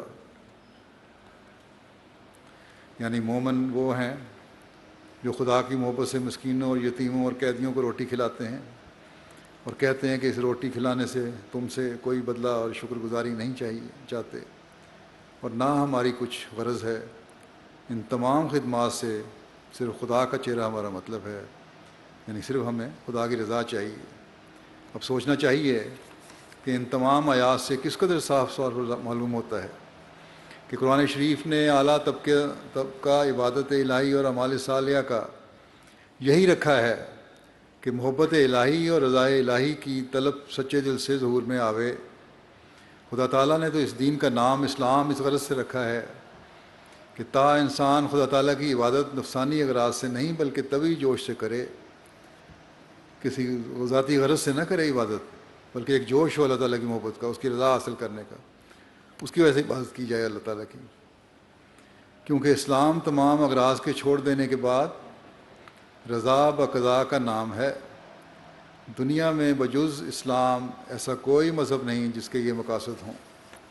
فرمایا بے شک خدا تعالیٰ نے اپنی رحمت جتلانے کے لیے مومنوں کو انواع و اقسام کی نعمتوں کے وعدے دیے ہیں، مگر مومنوں کو جو اعلیٰ مقام کے خواہشمند ہیں یہی تعلیم دی ہے کہ محبت ذاتی سے خدا تعالیٰ کی عبادت کریں، اور اس کے لیے یہ یتیموں اور مسکینوں کا حق ادا کرنا ہے جو اللہ تعالیٰ کی محبت پیدا کرتا ہے۔ رسول کریم صلی اللہ علیہ وسلم کے زمانے کا واقعہ ہے کہ ایک بچہ یتیم رہ گیا، تو صحابہ میں آپس میں لڑائی شروع ہو گئی۔ ایک کہتا تھا کہ میں اس کی پرورش کروں گا، دوسرا کہتا تھا اس کی پرورش میں کروں گا۔ آخر رسول اللہ صلی اللہ علیہ وسلم کے پاس یہ معاملہ پہنچا تو آپ نے فرمایا کہ بچہ سامنے کرو اور وہ جس کو پسند کرے اس کے سپرد کر دو۔ بس اس طرح صحابہ یہ فرض ادا کرنے کے لیے ایک دوسرے پر سبقت لے جانے کی کوشش کرتے تھے۔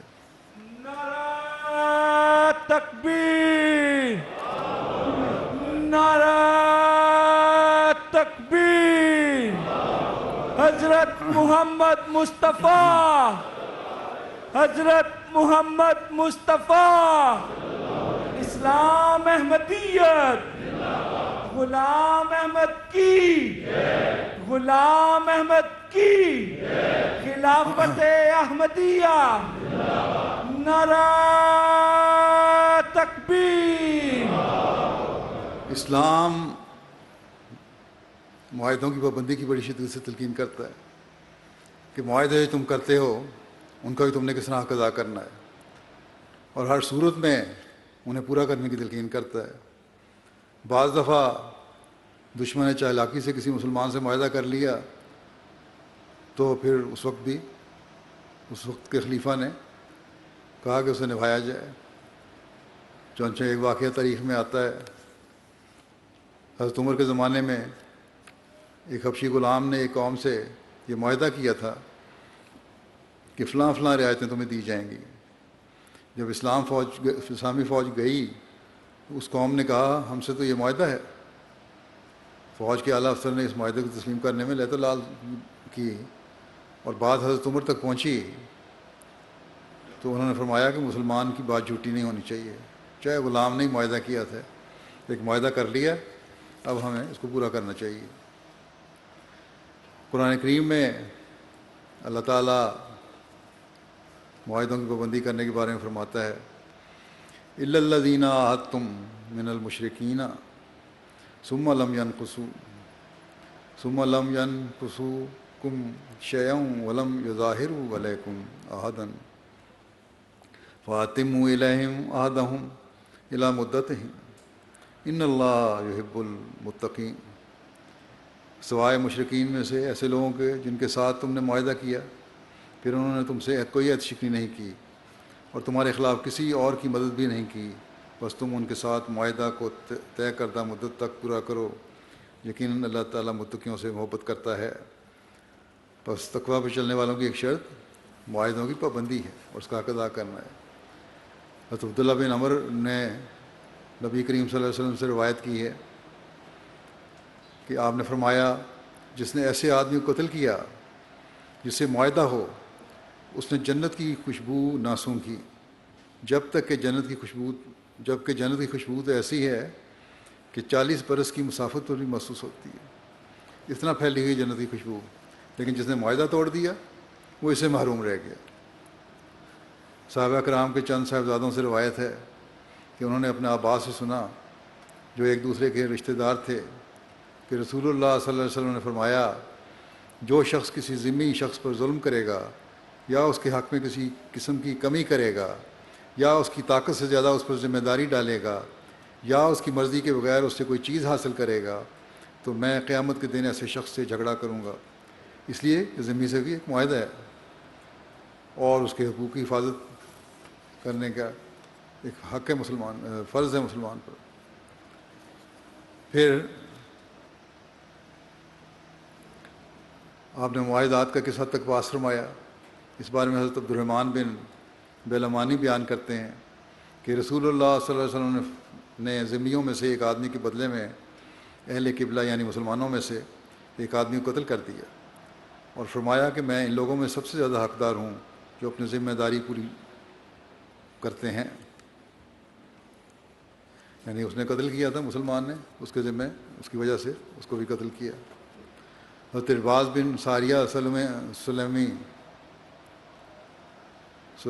رضی اللہ تعالیٰ عنہ بیان کرتے ہیں کہ ہم نبی کریم صلی اللہ علیہ وسلم کے ساتھ خیبر میں اترے اور آپ کے صحابہ بھی آپ کے ساتھ تھے، اور خیبر کا حاکم ایک فتنہ انگیز اور شریر آدمی تھا۔ وہ نبی صلی اللہ علیہ وسلم کے پاس آیا اور کہنے لگا، اے محمد، کیا تمہارے لیے جائز ہے کہ تم ہمارے گدھوں کو ذبح کرو اور ہمارے پھل کھا جاؤ اور ہماری عورتوں کو مارو؟ اس کی بات پر نبی کریم صلی اللہ علیہ وسلم سخت ناراض ہوئے اور فرمایا، اے ابن عوف، اپنے گھوڑے پر سوار ہو کر منادی کر کہ غور سے سنو، یقیناً جنت صرف مومنوں کے لیے حلال ہے، اور تم سب نماز کے لیے اکٹھے ہو جاؤ۔ راوی کہتے ہیں کہ لوگ اکٹھے ہو گئے، پھر نبی کریم صلی اللہ علیہ وسلم نے ان کے ساتھ نماز ادا کی، پھر آپ کھڑے ہو گئے اور فرمایا، کیا تم میں سے کوئی شخص اپنی مسند پر ٹیک لگا کر یہ سمجھتا ہے کہ اللہ تعالیٰ صرف انہی چیزوں کو حرام کیا ہے جس کا ذکر قرآن کریم میں ہے؟ غور سے سنو، اللہ کی قسم میں نصیحت کر چکا ہوں اور تمہیں اوامر و نواہی سے آگاہ کر چکا ہوں۔ بہت سارے اوامر و نواہی ہیں، ان سے بتا چکا ہوں میں، وہ اتنی چیزیں ہیں جو قرآن کے برابر یا اس سے بھی زیادہ ہیں، اور یقیناً اللہ تعالیٰ عز و جل نے تمہارے لیے جائز نہیں کیا کہ تم اہل کتاب کے گھروں میں بغیر اجازت کے داخل ہو جاؤ، اور نہ ان کی عورتوں کو مارنے کی اجازت ہے اور نہ ان کے پھل کھانے کی، جب وہ تمہیں وہ جزیہ دیں جو ان پر واجب ہے۔ جب جزیہ دے رہے ہیں تو کوئی وجہ نہیں۔ پھر حضرت ابن عباس سے روایت ہے، نبی کریم صلی اللہ علیہ وسلم نے قبیلہ عامر کے 2 آدمیوں کو مسلمانوں کے برابر دیت دی، کیونکہ ان دونوں کا رسول اللہ صلی اللہ علیہ وسلم سے عہد و پیمان تھا، قتل کیا تھا، اس لیے دیت دی۔ بس غیر مسلم سے بھی معاہدے کی پابندی کرنا ضروری ہے اور یہ اس کا حق ہے۔ صلح حدیبیہ میں ایک مشہور واقعہ ہے جو تاریخ میں آتا ہے، اور اسے حضرت مسلم موعود نے بھی بیان فرمایا اس طرح کہ آن وسلم نے تو بڑی تاکید فرمائی ہوئی ہے کہ معاہدہ کسی سے ہو، کافر سے بھی ہو، تو بدعہدی نہیں ہونی چاہیے۔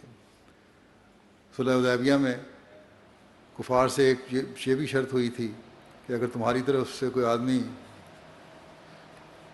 ہمارے میں آ ملے گا تو ہم اسے تمہیں واپس لوٹا دیں گے، اور اگر ہمارا آدمی تم سے جا ملے تو تم اسے اپنے پاس رکھ سکو گے۔ اب یہ شرط بڑی کڑی شرط ہے، برابری کی شرط بھی نہیں ہے۔ عہد میں شرط لکھی جا چکی تھی اور ابھی دستخط نہیں ہوئے تھے کہ ایک شخص ابو جندل نامی، جسے لوہے کی زنجیروں سے جکڑ کر رکھا جاتا اور جو بہت کچھ دکھ اٹھا چکا تھا، رسول کریم صلی اللہ علیہ وسلم کے پاس آیا اور آ کر اپنی حالت زار بیان کی اور عرض کی، یا رسول اللہ، آپ مجھے اپنے ساتھ لے چلیں، یہ لوگ میرے مسلمان ہونے کی وجہ سے مجھے سخت تکلیف دیتے ہیں۔ صحابہ نے بھی کہا، یا رسول اللہ، اسے ساتھ لے چلنا چاہیے، یہ کفار کے ہاتھوں بہت دکھ اٹھا چکا ہے۔ لیکن اس کے باپ نے آ کر کہا کہ اگر آپ اسے اپنے ساتھ لے جائیں گے تو یہ غداری ہوگی۔ پھر معاہدہ توڑا آپ نے۔ صحابہ نے کہا کہ ابھی عہد نامے پہ دستخط نہیں ہوئے۔ اس نے کہا، لکھا تو جا چکا ہے، دستخط نہیں ہوئے تو کیا ہو گیا؟ اس پر رسول اللہ صلی اللہ علیہ وسلم نے فرمایا، اسے واپس کر دو، ہم عہد نامہ کی روح سے اسے اپنے پاس نہیں رکھ سکتے۔ ٹھیک کہتا ہے اس کا باپ۔ صحابہ اس بات پر بہت تلملائے، لیکن آپ نے اسے واپس ہی کر دیا اور وہ اسے لے گئے۔ لیکن جب وہاں حضرت صلی اللہ علیہ وسلم مدینہ آئے تو پھر کسی طرح چھوٹ کر آپ کے پاس چلا آیا. اس کے پیچھے ہی 2 آدمی اس کے لینے کے لیے آ گئے. انہوں نے آ کر رسول کریم صلی اللہ علیہ وسلم کو کہا کہ آپ نے عہد کیا ہوا ہے کہ ہمارے آدمی کو آپ واپس کر دیں گے. آپ نے کہا کہ ہاں عہد ہے, اسے لے جاؤ. اس نے کہا یا رسول اللہ, جو مسلمان دوڑ کے آیا تھا, یا رسول اللہ یہ لوگ مجھے دکھ دیتے ہیں, تنگ کرتے ہیں, آپ مجھے ان کے ساتھ نہ بھیجیں. آپ نے فرمایا خدا تعالیٰ نے حکم دیا ہے کہ میں غداری نہ کروں, اس لیے تم ان کے ساتھ چلے جاؤ. وہ چلا گیا اور راستے میں جا کر ایک شخص کو قتل کر کے پھر بھاگ آیا اور آ کر کہا یا رسول اللہ آپ کا ان سے جو عہد تھا وہ آپ نے پورا کر دیا, لیکن میرا تو ان سے کوئی عہد نہیں تھا, میں ان کے ساتھ جاؤں گا کہ میں ان کے ساتھ جاؤں, اس لیے میں پھر آ گیا ہوں. دوسرا شخص پھر اس کے لینے کے لیے آ گیا. رسول اللہ صلی اللہ علیہ وسلم نے فرمایا ہم تمہیں اپنے پاس نہیں رکھ سکتے. پھر آپ نے پھر اسے واپس بھیج دیا, لیکن بہرحال وہ اکیلا آدمی اسے نہ لے جا سکا, اس لیے وہ رہ گیا. مگر رسول کریم صلی اللہ علیہ وسلم نے یہی بار بار یہی کہا. ایک روایت یہ بھی ہے کہ وہ کسی دوسرے علاقے میں چلا گیا مدینہ آنے کے بجائے, لیکن وہاں نہیں آیا. رسول کریم صلی اللہ علیہ وسلم نے یہی کہا بار بار کہ میں جو عہد کر چکا ہوں اس کے خلاف نہیں کروں گا. تو آپ نے باوجود کافروں سے عہد کرنے کے اور ایک مسلمان کے سخت مصیبت میں مبتلا ہونے کے اسے پورا کیا. صلح حدیبیہ کے موقع پر ایک شرط یہ ہوئی تھی کہ عرب کے جو قبائل چاہیں رسول کریم صلی اللہ علیہ وسلم سے مل جائیں اور جو چاہیں مکہ والوں سے مل جائیں, اور دونوں فریق کا فرض ہے کہ نہ صرف آپس میں لڑائی سے بچیں بلکہ جو لوگ دوسرے فریق کے ساتھ مل جائیں ان سے بھی نہ لڑیں. مکے والوں نے اس میں بدعہدی کی اور ایک قبیلہ جو مسلمانوں کا حلیف تھا اس پر انہوں نے حملہ کر دیا. ان لوگوں نے رسول کریم صلی اللہ علیہ وسلم کے پاس شکایت کی کہ اور آپ نے اپنے دوست قبیلے کی حمایت پر مکہ پر چڑھائی کا فیصلہ کیا. معاہدہ کی روح سے ہی ان کا حق تھا کہ ان کی مدد کی جائے, اور بہرحال مسلمانوں کا فرض تھا کہ اس کو پورا کریں, ان کو حق دلوائیں, اور مکہ والوں کو تو جو معاہدہ توڑنے کی سزا ہے وہ بھی دی جائے. بہرحال مکے والوں کو خبر پہنچی. ابو سفیان ان کو انہوں نے بھیجا, وہ آیا, اس نے مسجد نبوی میں آ کے اعلان کیا کہ میں کیونکہ معاہدے میں شامل نہیں تھا اس لیے نئے سرے سے معاہدہ ہوتا ہے. لیکن مسلمانوں نے کہا یہ کیوں بچوں والی باتیں نہ کرو, جو معاہدہ ہو گیا اور تم اس کو توڑ چکے ہو. اور وہ سخت شرمندہ ہو کے واپس گیا, اور پھر اس کے نتیجے میں پھر فتح مکہ ہوئی. پھر جنگ کرنے والوں کے حقوق. عام طور پر جنگیں ہوتی ہیں یا آج کل بھی جو جنگیں ہوتی ہیں وہ صرف اپنی برتری ثابت کرنے اور اپنی حدود کو بھی بڑھانے کے لیے لڑی جاتی ہیں. اور آج کل تو دوسرے ملکوں کے وسائل پر بھی کسی نہ کسی طریقے سے قبضہ کرنے کے لیے ہوتی ہیں. بات کرتے ہیں حقوق کی اور حق لوگوں دوسروں کے غصب کر رہے ہوتے ہیں. لیکن اسلام میں جو جنگ کی اجازت ہے, یا اسلام جو جنگ کی اجازت دیتا ہے تو امن قائم کرنے کے لیے, مذہبی آزادی کے لیے, ظلم کرنے والوں کے خلاف لڑنے کے لیے. اور اس کے باوجود پھر لڑائی کے باوجود ایسی ساتھ ہی ان کے حقوق بھی قائم کرتا ہے دشمن کے. چنانچہ جب پہلا حکم جنگ کا اجازت کا نازل ہوا تو اس میں اللہ تعالیٰ نے اجازت کی وجہ بتا کر اجازت دی تھی کہ اذن للذین یقاتلون بأنہم ظلموا وإن اللہ علی نصرہم لقدیر. کہ ان لوگوں کو جن کے خلاف قتال کیا جا رہا ہے, قتال کی اجازت دی جاتی ہے کیونکہ ان پر ظلم کیے گئے, اور یقیناً اللہ ان کی مدد پوری قدرت رکھتا ہے. الذین اخرجوا من دیارہم بغیر حق الا ان یقولوا ربنا اللہ ولولا دفع اللہ الناس بعضهم ببعض لہدمت صوامع وبیع وصلوات ومساجد یذکر فیہا اسم اللہ کثیرا وَلْيَنْصُرَنَّ اللَّهُ وَلَيَنْصُرَنَّ اللَّهُ مَن يَنْصُرُهُ إِنَّ اللَّهَ لَقَوِيٌّ عَزِيزٌ۔ وہ لوگ جنہیں ان کے گھروں سے ناحق نکالا گیا محض اس بنا پر کہ وہ کہتے تھے کہ اللہ ہمارا رب ہے، اور اگر اللہ کی طرف سے لوگوں کا دفاع ان میں سے اور بعض کو بعض دوسروں سے بھڑا کر نہ کیا جاتا تو راہب خانے منہدم کر دیے جاتے، اور گرجے بھی اور یہود کے معبد بھی اور مساجد بھی جن میں بکثرت اللہ کا نام لیا جاتا ہے، اور یقیناً اللہ ضرور اس کی مدد کرے گا جو اس کی مدد کرتا ہے، یقیناً اللہ بہت طاقتور اور کامل غلبے والا ہے۔ اس لیے فرمایا کہ اگر کھلی چھوٹ دے دیں لوگوں کو تو پھر تو کوئی مذہبی عبادت گاہ باقی نہیں رہے گی، یہ لوگ حملہ کر کے سب کو ختم کر دیں گے۔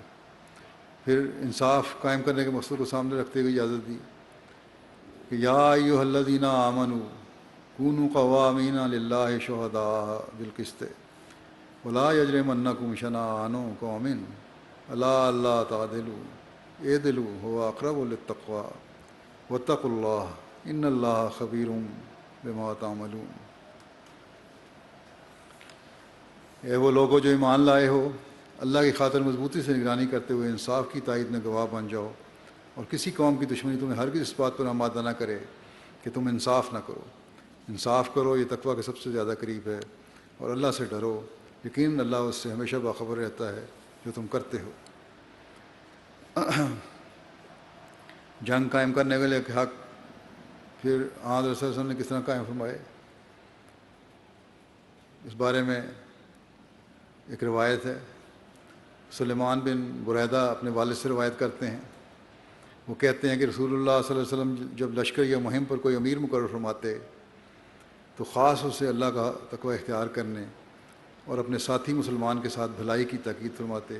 پھر آپ فرماتے اللہ کے نام کے ساتھ اللہ کی راہ میں ان لوگوں سے جنگ کرو جو اللہ کا انکار کرتے ہیں، جنگ کرو اور خیانت نہ کرنا، بدعہدی نہ کرنا اور مسلح نہ کرنا، اور کسی بچے کو قتل نہ کرنا، اور جب تمہارا اپنے مشرک دشمنوں سے مقابلہ ہو تو انہیں 3 باتوں کی دعوت دو، بس ان میں سے جو بھی وہ تمہاری طرف سے قبول کریں وہ ان سے قبول کر لو اور ان سے رک جاؤ، انہیں اسلام کی طرف بلاؤ، اگر وہ تمہاری بات مان لیں تو ان سے قبول کر لو اور ان سے رک جاؤ، ان سے اپنے علاقے سے مہاجرین کے علاقے کی طرف منتقل ہونے کا مطالبہ کرو، اور انہیں بتاؤ کہ اگر وہ ایسا کریں گے تو ان کے لیے بھی وہی حقوق ہوں گے جو مہاجرین کے ہیں، اور ان پر بھی وہی فرائض ہوں گے جو مہاجرین کے ہیں۔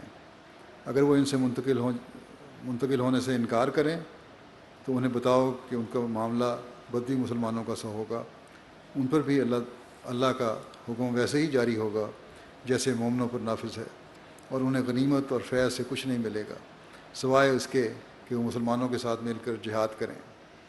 اگر وہ اس سے بھی انکار کریں تو ان سے جزیہ طلب کرو، اور اگر وہ تمہاری بات مان لیں تو ان سے قبول کرو اور ان سے رک جاؤ، اور اگر وہ انکار کریں تو اللہ سے مدد طلب کرو اور ان سے لڑائی کرو، اور اگر تم قلعہ والوں کا محاصرہ کرو اور وہ تم سے اللہ اور اس کے نبی کی ذمہ داری مانگیں تو تم انہیں اللہ اور اس کے نبی کی ذمہ داری نہ دو بلکہ اپنی اور اپنے ساتھیوں کی ذمہ داری دو۔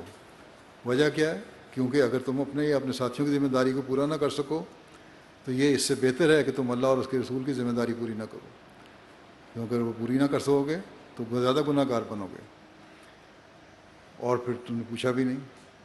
اور جب تم کسی قلعے والوں کا محاصرہ کرو اور تم سے اللہ کے حکم پر اترنے کی اجازت مانگیں تو تمہیں اللہ کے حکم پر نہ نکالو بلکہ اپنے حکم کے تحت نکالو، کیونکہ تم نہیں جانتے کہ تم ان کے متعلق اللہ کا حکم ادا کر سکتے ہو یا نہیں۔ جتنی نرمی ہو سکتی ہے وہاں کرنے کی تلقین فرمائی ہے ان کو۔ پھر ایک روایت میں ہے، حضرت عبداللہ بن زید روایت کرتے ہیں کہ نبی کریم صلی اللہ علیہ وسلم نے لوٹ مار کرنے اور مسئلہ کرنے سے منع فرمایا۔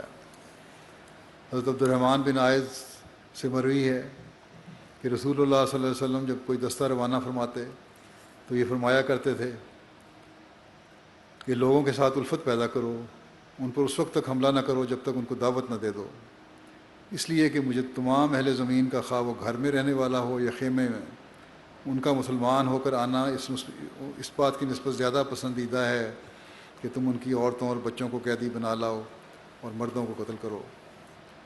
حضرت انس بن مالک روایت کرتے ہیں کہ رسول اللہ صلی اللہ علیہ وسلم نے فرمایا تم اللہ کے نام کے ساتھ نکلو اور اللہ تعالیٰ اور اس رسول اللہ کے دین پر نکلو اور کسی ضعیف العمر کو قتل نہ کرو اور نہ کسی بچے کو اور نہ کسی چھوٹے کو اور نہ کسی عورت کو اور تم نہ خیانت کرنا اور اپنے مال غنیمت اکٹھے رکھنا اور اپنے احوال کی اصلاح کرنا اور حسن معاملگی سے پیش آنا کیونکہ اللہ تعالیٰ احسان کرنے والوں کو پسند کرتا ہے۔ پھر ایک روایت ہے حضرت اسود بن سری کہتے ہیں کہ نبی کریم صلی اللہ علیہ وسلم نے غزوہ حنین کے موقع پر ایک دستہ روانہ فرمایا۔ انہوں نے مشرکین سے قتال کیا جن کا دائرہ وسیع ہوتے ہوئے ان کی اولاد کے قتل تک جا پہنچا۔ جب وہ لوگ واپس آئے تو رسول اللہ صلی اللہ علیہ وسلم نے فرمایا تمہیں کس چیز نے بچوں کے قتل پر مجبور کیا تھا؟ تمہارا تو یہ حق نہیں تھا بلکہ ان بچوں کو حق مارا ہے تم نے۔ انہوں نے عرض کیا یا رسول اللہ وہ تو محض مشرکین کے بچے تھے۔ آپ نے فرمایا کہ تم میں سے جو بہترین لوگ ہیں وہ مشرکین کی اولاد نہیں ہیں۔ اس ذات کی قسم جس کے ہاتھ میں محمد صلی اللہ علیہ وسلم کی جان ہے، جو جان بھی دنیا میں جنم لیتی ہے وہ فطرت پر پیدا ہوتی ہے یہاں تک کہ اس کی زبان اپنا معافی ضمیر ادا کرنا شروع کر دے۔ حضرت رباح بن ربیع روایت کرتے ہیں کہ رسول اللہ صلی اللہ علیہ وسلم ساتھ ایک جنگ میں شریک تھے۔ آپ نے لوگوں کو دیکھا کہ کس چیز کے ارد گرد جمع ہیں۔ آپ نے ایک شخص کو بھیجا کہ جا کر دیکھے کہ یہ مجمع کیسا ہے۔ اس نے جا کر دیکھا اور آ کر بتایا کہ ایک عورت قتل ہوئی ہے، اس کے گرد یہ جمع ہیں۔ آپ نے فرمایا اس کو کیوں مارا ہے؟ یہ تو لڑتی نہیں تھی۔ لڑتی نہ تھی، کہا اگلے مورچوں پر خالد بن ولید ہیں۔ اس کو جواب لوگوں نے دیا، آپ سے خدمت عرض کیا کہ اگلے مورچے پر خالد بن ولید ہیں۔ آپ نے فرمایا کہ خالد بن ولید سے کہہ دو کہ نہ کسی عورت کو قتل کیا جائے اور نہ کسی خادم کو۔ فتح مکہ کے موقع پر حضرت صلی اللہ علیہ وسلم نے حضرت خالد بن ولید سے فرمایا کہ وہ مکہ کو زیرین جانب سے داخل ہوں، مکہ کی زیرین جانب سے داخل ہوں اور بالآخر صفا پر آپ سے ملیں۔ اور حضرت ابو عبیدہ بن جراح کو ہدایت فرمائی کہ وہ بطن وادی کے راستے مکہ میں داخل ہوں اور آگے جا کر آپ کا انتظار کریں۔ آپ صلی اللہ علیہ وسلم نے سب کو تاکیدی ہدایت فرمائی کہ جب تک کوئی مزاحمت نہ کرے کسی پر ہتھیار نہ اٹھایا جائے۔ آپ نے یہ تاکیدی ہدایت سب کو عموماً اور حضرت خالد کو خصوصاً ارشاد فرمائی تھی۔ چنانچہ ان ہدایات کے مطابق ہر جانب سے اسلامی فوج مکہ میں داخل ہونے لگی۔ جس سمت سے حضرت خالد بن ولید مکہ میں داخل ہوئے وہاں ابھی امن اور امان کا اعلان نہیں پہنچا تھا، اس لیے وہاں قریش میں سے بعض نے ان کا مقابلہ شروع کر دیا۔ یہاں چونکہ آپ کے مقابلے پر آ کر اکرمہ بن ابی جہل، صفوان بن امیہ اور سہل بن عمر اپنے ساتھیوں کے ساتھ آپ پر حملہ آور ہوئے تھے، اس لیے مجبوراً آپ کو بھی دفاع میں ہتھیار اٹھانے پڑے۔ خندمہ کے مقام پر گویا جھڑپ تھی تو مختصر، مگر اس میں ان کے 12 آدمی مارے گئے دشمنوں کے۔ ان کا انجام دیکھ کر باقی سب بھاگ گئے اور پھر کسی کو مزاحمت یا مقابلے کی ہمت نہ ہوئی۔ اس وقوع کی اطلاع حضرت خالد بن ولید کے پہنچنے سے پہلے حضرت صلی اللہ علیہ وسلم کی خدمت میں پہنچی اور اس درخواست کے ساتھ پہنچی کہ ان کو روکا جائے ورنہ وہ سارے مکے والوں کو قتل کر دے گا۔ حضرت صلی اللہ علیہ وسلم نے فوراً حضرت خالد کو بلوایا اور فرمایا کیا میں نے تمہیں لڑائی سے منع نہیں کیا تھا؟ حضرت خالد نے عرض کی یا رسول اللہ آپ نے یقیناً منع فرمایا تھا، لیکن ان لوگوں نے ہم پر پہلے حملہ کیا اور تیر برسانے شروع کر دیے۔ ہم نے اس پر بھی صبر کیا اور انہوں نے بتایا کہ ہم تم سے لڑنا نہیں چاہتے، اس لیے تم یہ مزاحمت بند کرو۔ انہوں نے ہماری بات انسنی کر کے ہم پر مسلسل تیر اندازی جاری رکھی، پھر ہمیں مجبوراً لڑائی کرنی پڑی اور پھر خدا تعالیٰ نے ان کو مکمل طور پر رسوا کر دیا۔ حضرت صلی اللہ علیہ وسلم نے آپ کی وضاحت کو قبول فرمایا۔ اس ایک واقعے کے علاوہ وہاں کوئی قابل ذکر واقعہ رونما نہیں ہوا۔ سب کمانڈر اپنی اپنی سمت سے آ کر حضرت صلی اللہ علیہ وسلم کی مقرر فرمودہ جگہ پر آپ سے مل گئے اور طلوع آفتاب سے کچھ دیر بعد ہی مکہ مکرمہ مکمل طور پر عطا ہو گیا آپ کو۔ آج تو جو اعتراض کرنے والے ہیں وہ اعتراض تو کرتے ہیں اسلام پہ، لیکن بغیر کسی امتیاز کے ہسپتالوں اور اسکولوں پر حملہ کر دیتے ہیں، ایئر ریڈز کر دیتے ہیں، عمارتوں کو ملے میٹ کر دیتے ہیں، گھروں میں بچوں اور عورتوں کو بیماروں کو مار دیتے ہیں، کسی کا حق تسلیم کرنے کو تیار ہی نہیں ہیں یہ لوگ، پھر اسلام پر الزام کے حق مارتا ہے۔ کون ہے آن حضرت صلی اللہ علیہ وسلم اور آپ کے خلفائے راشدین کے علاوہ جنہوں نے اس حد تک حقوق کا خیال رکھا ہو؟ اسلام نے جنگ کی صورت میں بھی دشمنوں کے بعض حملوں کا بعض حقوق کو کس طرح قائم فرمایا ہے، اس کا خلاصہ بیان کرتا ہوں۔ خلیفہ ثانی نے بیان فرمایا ہے کہ کسی صورت میں مسلمانوں کو مسلح کرنے کی اجازت نہیں، یعنی مسلمانوں کو مقتولین جنگ کی حد تک کرنے یا ان کے اعضاء کاٹنے کی اجازت نہیں ہے۔ دوسرے یہ کہ مسلمانوں کو کبھی جنگ میں دھوکہ بازی نہیں کرنی چاہیے۔ 3 یہ کسی بچے کو نہیں مارنا چاہیے اور نہ کسی عورت کو۔ 4 یہ کہ پادریوں، پنڈتوں اور دوسرے مذہبی رہنماؤں کو قتل نہیں کرنا چاہیے۔ 5 یہ بوڑھے کو نہیں مارنا چاہیے، بچے کو نہیں مارنا، عورت کو نہیں مارنا، اور ہمیشہ صلح اور احسان کو مد نظر رکھنا ہے۔ 6 جب لڑائی کے لیے مسلمان جائیں تو اپنے دشمنوں کے ملک میں ڈر اور خوف پیدا نہ کریں اور عوام الناس پر سختی نہ کریں، بلا وجہ نہ ڈرائیں عوام کو جس طرح ایئر ریڈ کر کے ڈال دیتے ہیں۔ نمبر 7 جب لڑائی کے لیے نکلیں تو ایسی جگہ پر پڑاؤ نہ ڈالیں کہ لوگوں کے لیے تکلیف کا موجب ہو، اور کوچ کے وقت ایسی طرز پر نہ چلیں کہ لوگوں کے لیے راستہ چلنا مشکل ہو جائے۔ راستوں میں پڑاؤ نہ ڈالیں، خوف زدہ کرنے کے لیے پڑاؤ نہ ڈالیں۔ رسول اللہ صلی اللہ علیہ وسلم نے اس بات کا سختی سے حکم دیا تھا کہ فرمایا جو شخص ان احکام کے خلاف کرے گا اس کی لڑائی اس کے نفس کے لیے ہوگی، خدا کے لیے نہیں ہوگی۔ پھر 8 یہ کہ لڑائی میں دشمن کے منہ پر زخم نہ لگائیں۔ 9 یہ کہ لڑائی کے وقت کوشش کرنی چاہیے کہ دشمن کو کم سے کم نقصان ہو۔ 10 جو قیدی پکڑے جائیں ان میں سے جو قریبی رشتہ دار ہوں ان کو ایک دوسرے سے جدا نہ کیا جائے۔ 11 قیدیوں کے آرام کا اپنے آرام سے زیادہ خیال رکھا جائے۔ 12 غیر ملکی سفیروں کا ادب اور احترام کیا جائے، وہ غلطی بھی کریں تو ان سے چشم پوشی کی جائے۔ 13 اگر کوئی شخص جنگی قیدی کے ساتھ سختی کر بیٹھے تو اس قیدی کو بلا معاوضہ آزاد کر دیا جائے، اگر سختی ہوگی غلط طریقے سے تو پھر اس قیدی کو آزاد کر دے۔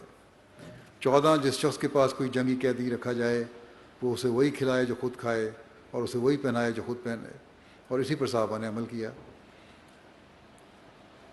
حضرت ابوبکر رضی اللہ عنہ نے انہی احکام کی روشنی میں مزید یہ حکم بھی جاری فرمایا کہ عمارتوں کو مت گراؤ اور پھلدار درختوں کو مت کاٹو۔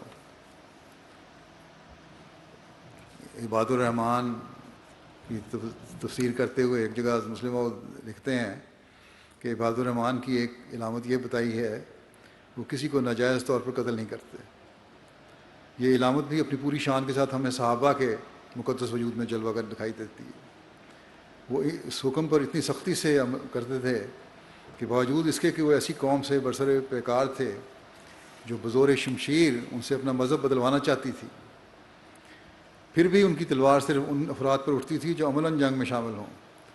کسی عورت، کسی بچے، کسی بوڑھے، کسی راہب اور کسی پنڈت یا پادری پر نہیں اٹھتی تھی، کیونکہ وہ جانتے تھے کہ اسلام صرف لڑنے والے افراد سے جنگ کرنا جائز قرار دیتا ہے، دوسرے افراد کو قتل کرنا خود خواہ وہ دشمن قوم سے ہی کیوں نہ تعلق رکھتے ہوں جائز قرار نہیں دیتا۔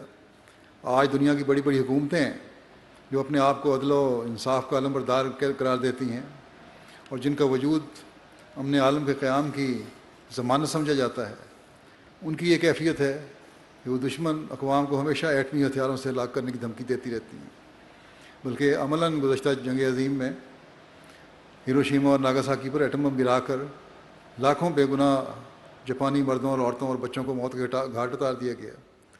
اور اب بھی مختلف شہروں میں جو حملے ہوتے ہیں، جنگیں ہو رہی ہیں، عراق میں کیا ہوا، فلسطین میں کیا ہوا، شام میں کیا ہوا، یمن میں کیا ہو رہا ہے، سب کچھ یہی ہو رہا ہے، اور اسے امن عالم کے قیام کے لیے ایک بڑا بھاری کارنامہ قرار دے کر اسے سراہا جاتا ہے کہ ہاں ہم نے کارنامہ سر انجام دے دیا۔ لیکن رسول اللہ صلی اللہ علیہ وسلم اور خلفائے راشدین کے زمانے میں کہیں ایسا ظلم دکھائی نہیں دیتا کہ برسر پیکار ہونے کی حالت میں بھی انہوں نے بے گناہ مردوں اور عورتوں اور بچوں کو تہہ تہہ کیا ہو، مگر یہ لاکھوں افراد کے ناجائز خون سے اپنے ہاتھ رنگنے والے تو عدل و انصاف کے مجسمے کہلاتے ہیں۔ اور وہ مسلمان جنہوں نے اپنے پاؤں تلے کبھی ایک چونٹی کو بھی نہیں مسلا تھا، انہیں یہ لوگ ڈاکو اور لٹیرا قرار دیتے ہیں۔ حضرت اقدس مسیح موعود علیہ السلام فرماتے ہیں یہ بھی فرق یاد رہے کہ اسلام نے صرف ان لوگوں کے مقابلے پر تلوار اٹھانا کا حکم فرمایا ہے جو اول آپ تلوار اٹھائیں، اور انہی کو قتل کرنے کا حکم دیا ہے جو اول آپ قتل کریں۔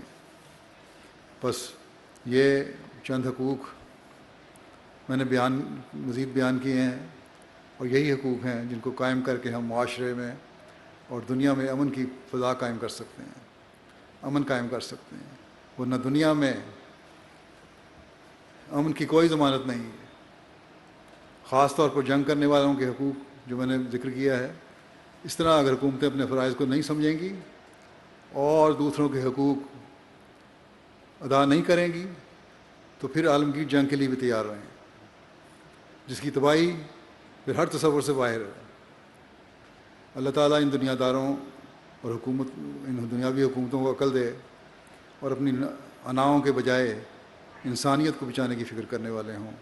بس اس لحاظ سے آج ہر احمدی کا کام ہے کہ دعا کرے کہ دنیا تباہی اور بربادی سے بچ جائے اور واحد اور لا شریک خدا کو مان لے، اور حضرت صلی اللہ علیہ وسلم کی تعلیم کو سمجھنے والی اور عمل کرنے والی بن جائے، اور یہی ان کی بقا ہے، اور یہی ان کی بقا کی ضمانت ہے، یہی ان کی نسلوں کی بقا کی ضمانت ہے۔ اللہ تعالیٰ ان کو عقل دے۔ سب دنیا کے احمدیوں کو اللہ تعالیٰ ہر لحاظ سے حفاظت میں رکھے، ان کے لیے بھی دعا کریں۔ اللہ تعالیٰ ہر قسم کی شر سے ہر احمدی کو، ہر مظلوم کو بچا کے رکھے۔ اب دعا کر لیں۔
آمین۔ السلام علیکم ورحمۃ اللہ۔ نعرہ تکبیر، نعرہ تکبیر۔ حضرت محمد مصطفیٰ، حضرت محمد مصطفیٰ، حضرت خاتم الانبیاء، اسلام احمدیت، اسلام احمدیت۔ خلافت ہر ایک دکھ میں جائے، امان ہے خلافت۔ ایک منٹ بس۔ ہر ایک دکھ میں جائے، امان ہے خلافت۔ کڑی صاحباں ہے خلافت، کڑی دھوپ میں صاحباں ہے خلافت۔ صدائے مسیح الزماں ہے خلافت، دوائے دل بے کساں ہے خلافت۔ صداقت کا زندہ نشاں ہے خلافت، ہر ایک دکھ میں جائے، امان ہے خلافت۔ ہر ایک دکھ میں جائے، امان ہے خلافت۔ دعا ہے میری وہ سدا کامراں ہو، سدا وہ سکھی ہو، سدا شادماں ہو، سدا شادماں ہو، سدا شادماں ہو۔ جدھر وہ چلے نور کی کہکشاں ہو، فرشتے قدم لیں خدا پاسباں ہو، خدا پاسباں ہو، আল্লাহ আমার করুণা তোমার দিলে দান অপার মুহাম্মদ রসূল প্রিয় সৈয়দুল کرسی پہ بیٹھے ہوئے تھک گئے ہیں قریب کیوں آ گئے ہیں আল্লাহ اپنی اپنی جگہوں আমার میں جائیں করুণা তোমার মহানবীর বারাকাতে পাক কুরআনের সাদাকাতে ایک منٹ بہت لمبا ہوتا আসলো ইমাম মাহদি اے قدسیوں کے قافلہ سالار زندہ باد اے قدسیوں کے قافلہ سالار زندہ باد اے قدسیوں کے قافلہ سالار زندہ باد اے قدسیوں کے قافلہ سالار زندہ باد اس ارمغان زیست کا ارماں تم ہی تو ہو اہل وفا کے پیار کا سامان تم ہی تو ہو آقا سبھی کے درد کا درماں تم ہی تو ہو تم ہو ہمارے دل برو دلدار زندہ باد اے قدسیوں کے قافلہ سالار زندہ باد اے قدسیوں کے قافلہ سالار زندہ باد السلام علیکم سیدنا السلام علیکم سیدنا السلام علیکم سیدنا السلام علیکم سیدنا السلام علیکم سیدنا السلام علیکم سیدنا السلام علیکم سیدنا السلام علیکم سیدنا السلام علیکم سیدنا السلام علیکم سیدنا لا الہ الا اللہ محمد رسول اللہ لا الہ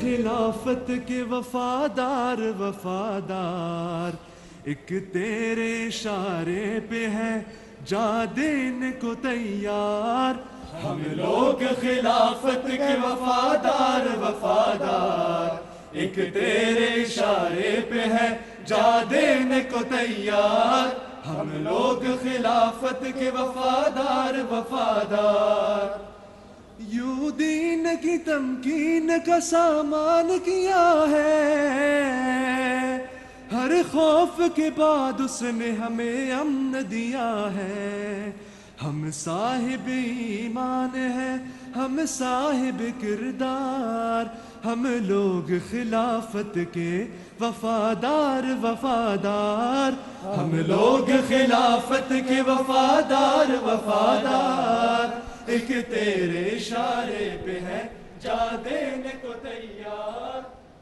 عجب نوریست در جان محمد عجب لالیست در کان محمد ندانم هیچ نفسی در دو عالم کہ دورت شوکت و شان محمد کہ دورت شوکت و شان محمد خدا ذا سینه بیزارست صد بار کہ هست از گیرداران محمد اگر خواهی که حق گوید ثنایت بشو از دل ثناخوان محمد اگر خواهی دلیلی عاشقش باش محمد هست برهان محمد محمد هست برهان محمد. Now Huzur live Tarana from Kawabi.